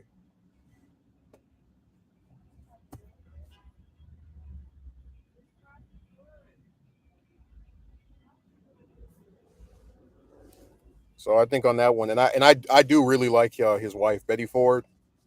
She is, in my opinion, one of the best first ladies. I'll take Reagan, dude. I stay as far away from him as possible. I don't like. I went to the Reagan Library 10 years ago with my dad, um, but besides that, I don't really. I just mostly stay away from stuff with him. There's a little too much hero worshiping. I wish the Democrats talked as much about FDR as the Republicans talk about Reagan. Where for lower taxes and peace through strength? Shut up.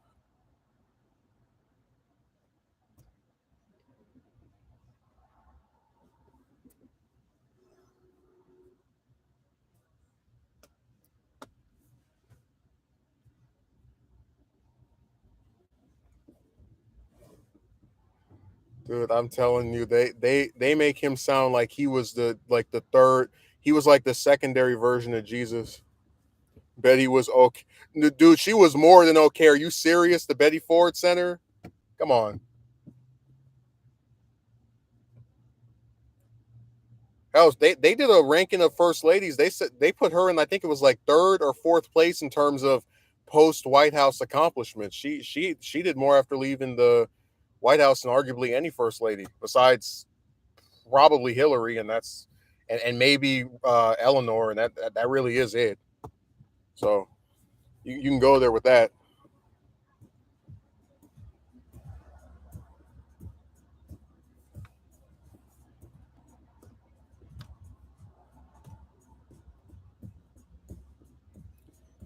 I mean, I never had a problem with Nancy. In fact, I actually do have a copy of her memoir, My Turn, which I thought was a really nice book.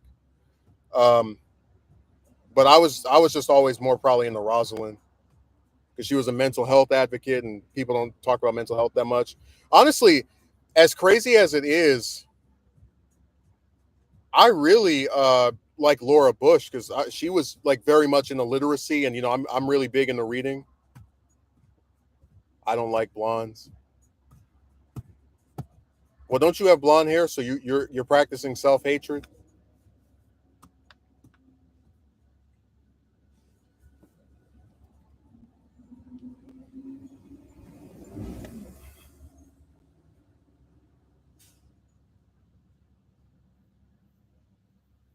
How's it feel being exposed?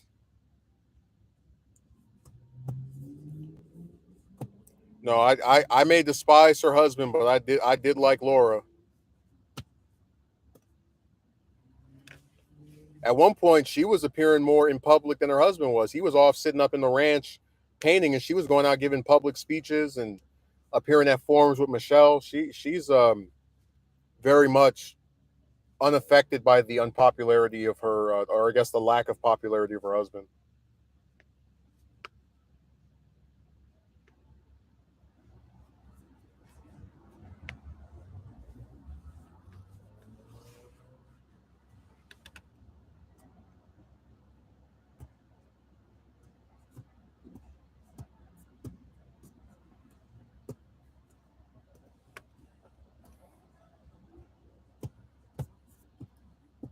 Now, Jim, I saw your old high school yearbook picture. That was beach blonde hair. So now we know that you practice self hatred. You don't like your own hair color, which you're entitled to that. I'm not going to shame you over it, but you can't be so disparaging of people that have light colored hair.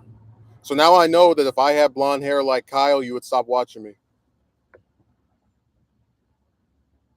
Well, hell, by that logic, so did Edith Wilson. When Woodrow Wilson had his stroke, she was running the country too. No, Eleanor was a very important first lady because with FDR being, you know, having polio, she was able to go out and kind of tour various parts of the country in his place and report back to him. But I'm just saying that there are other ones who also were very important to their husbands as well. I mean, let's not forget Hillary was so influential that some people would actually say that the Clintons had the co-presidency. And, I can't stand that woman, but I'll give her credit as far as importance is concerned.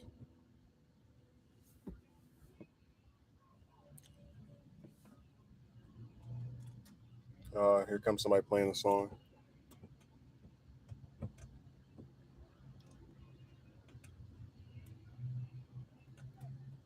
No, I just find the whole practice interesting. I'm really not joking. Like I despise uh, Bush 43, but his wife is amazing.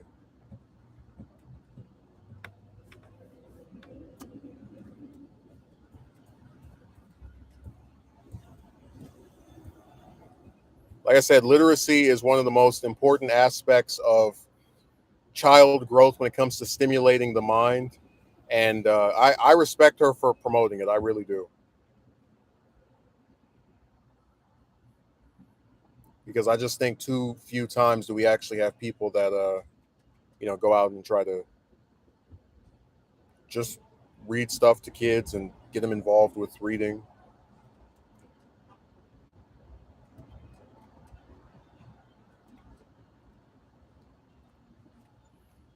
Still laughing at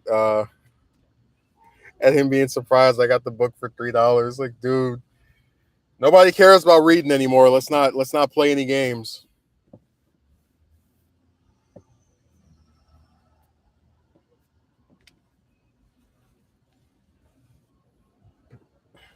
Yeah, my favorite subject is biography and history.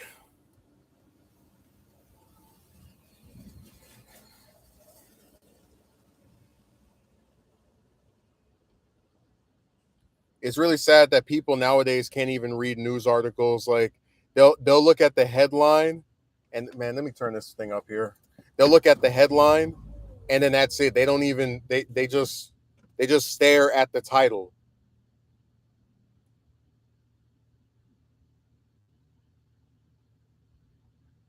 God, I need to get out of here. My thing is sound like it's about to blow up.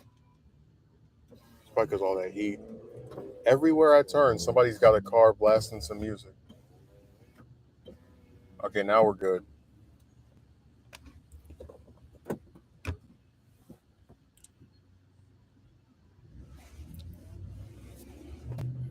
But yeah, Jim, do you have anything else left to write before I wrap this up? Because somebody called me. I don't think it's that important, but I'm gonna go back and see what it is.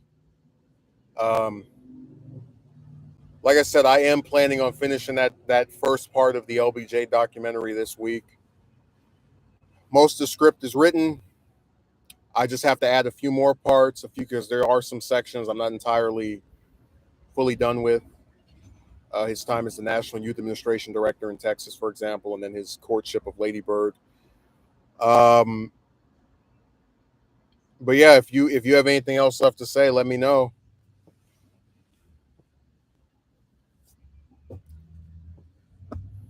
I was really hurt by the comments that you made on Discord about me. If he makes that video, I'll finally have a channel worth watching.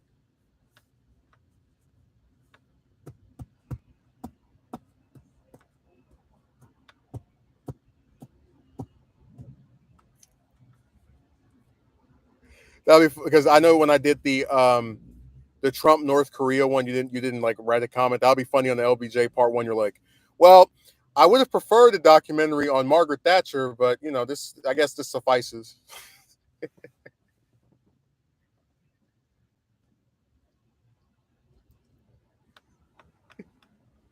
Hey, when I do one on Carter, I'll be like, hey, are you gonna watch it? You'll be like, nope, I'm good. Oh man, I have a lot of his books, like about 8 or 9 of the ones that he's written. And of course he drops little anecdotes about himself. I'd say if I want like a early life section on him, I probably would need to get the book he wrote when he was running for president, Why Not the Best, and then what's the other one? What's that? It's not by him. It's by this one author about him and his wife. I'm forgetting the guy's name, but I know there's another book that somebody else wrote about him. Came out like 10 or 12 years ago.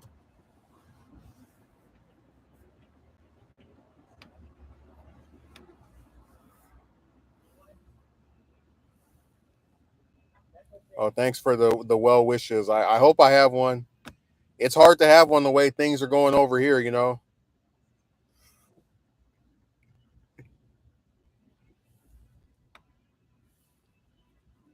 don't know what you're saying. Oh hell no, too. Maggie is hated.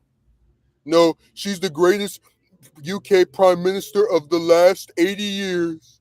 The best one since Winston Churchill. You love Thatcherism.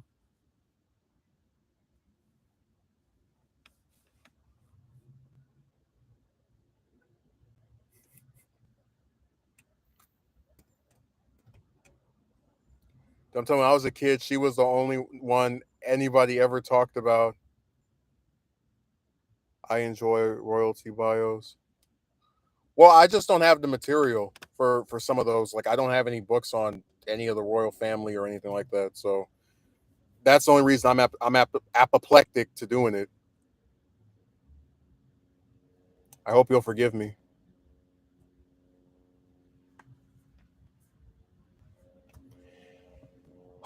Man, I'm saying once we start with these documentaries, man, it's going to be hard to stop doing them.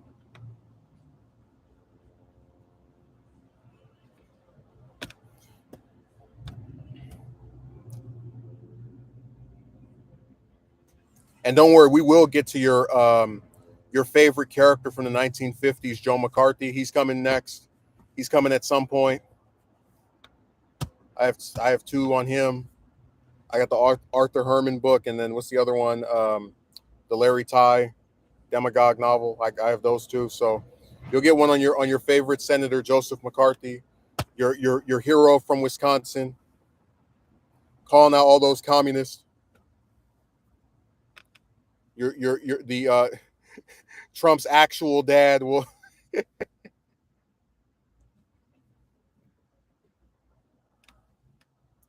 Dude, McCarthy is so interesting because it's like I've never seen a senator who has no legislation to their name, like and only was really famous for 4 years, like gets so much attention 40, 50, 60 years later. That's really interesting.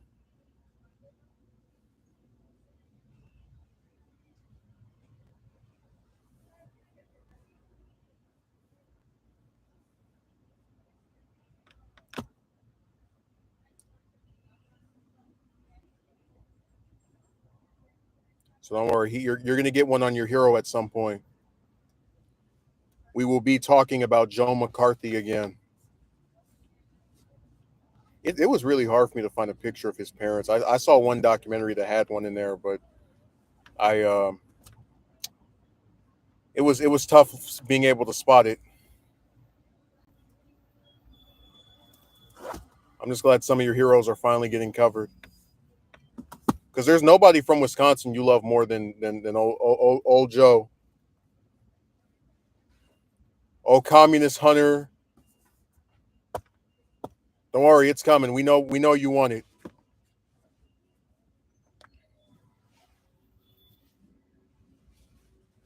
And when it drops, you'll be asking everybody if they have any sense of decency.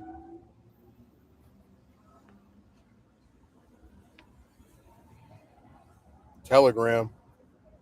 No, I only have Morse code, so when you speak to me, you have to make sure you get the typewriter going.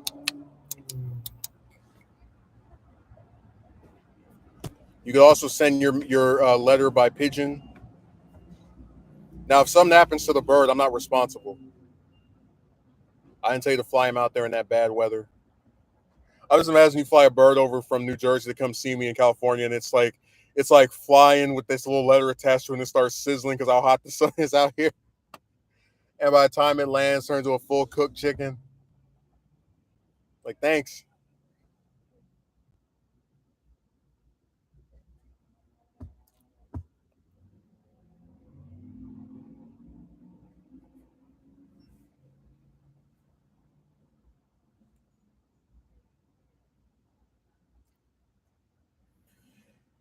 Oh man, I'm really glad that McCarthy's on the way because that's the one you've been. I mean, you love no senator more than him.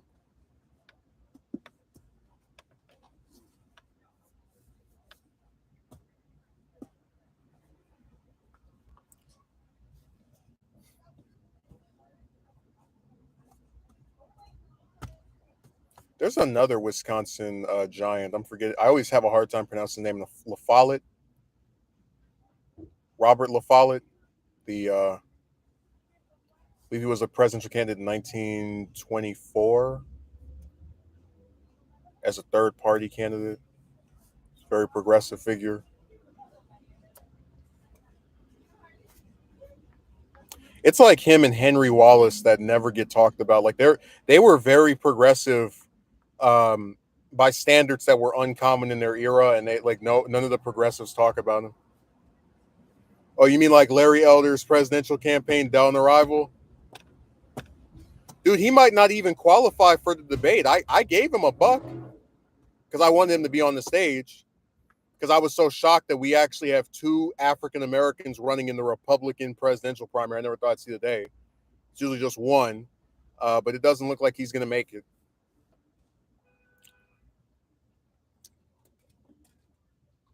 That's very sad.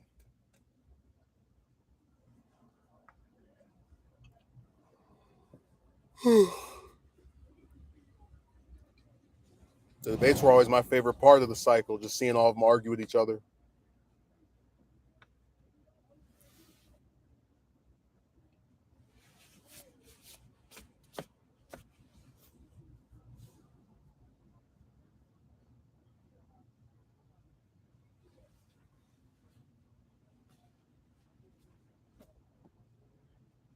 Who from New Jersey is politically significant? Like Christie is a contemporary person, so we don't really know if he is or not. Like if he truly is or not.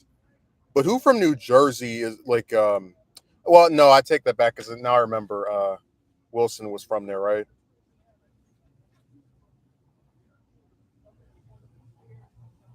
I think Wilson was from there.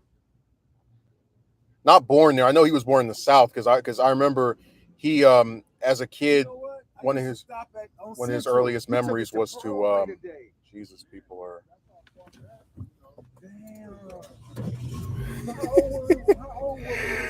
oh my god, that was awful. But no, I know that Wilson was from the South because he mentioned one of his earliest memories was hearing that Lincoln was killed. Yeah, they are disruptive. Absolutely, that's insane.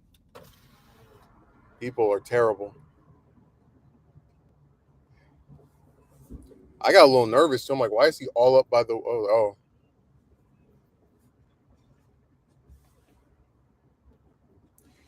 But yeah, let me see. Wilson was. I remember he was president of the. Yeah, okay, of that school because he's the only president to be a college president before becoming, or even after, apparently too.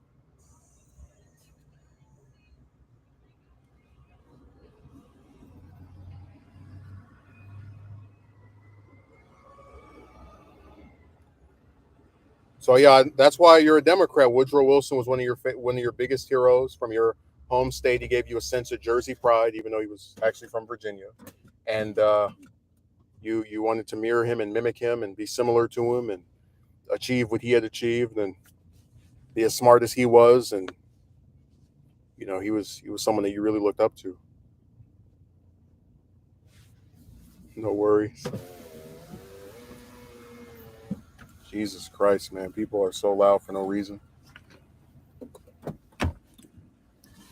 Anyways, man, I'm gonna get off of here because I got some stuff to do with this wacky person that just called me for no reason, seemingly. But we'll see what it is. I'll be back on Monday, hopefully from the place instead of up here, so I don't have to worry about all this music and switching and all the rest of that stuff. So, thanks for showing up and have a good rest of your day. Oh, and also thanks to Akatsuki Merchant for his extended cameo at the start. Yeah, Princeton, I remember. So, thanks for showing up.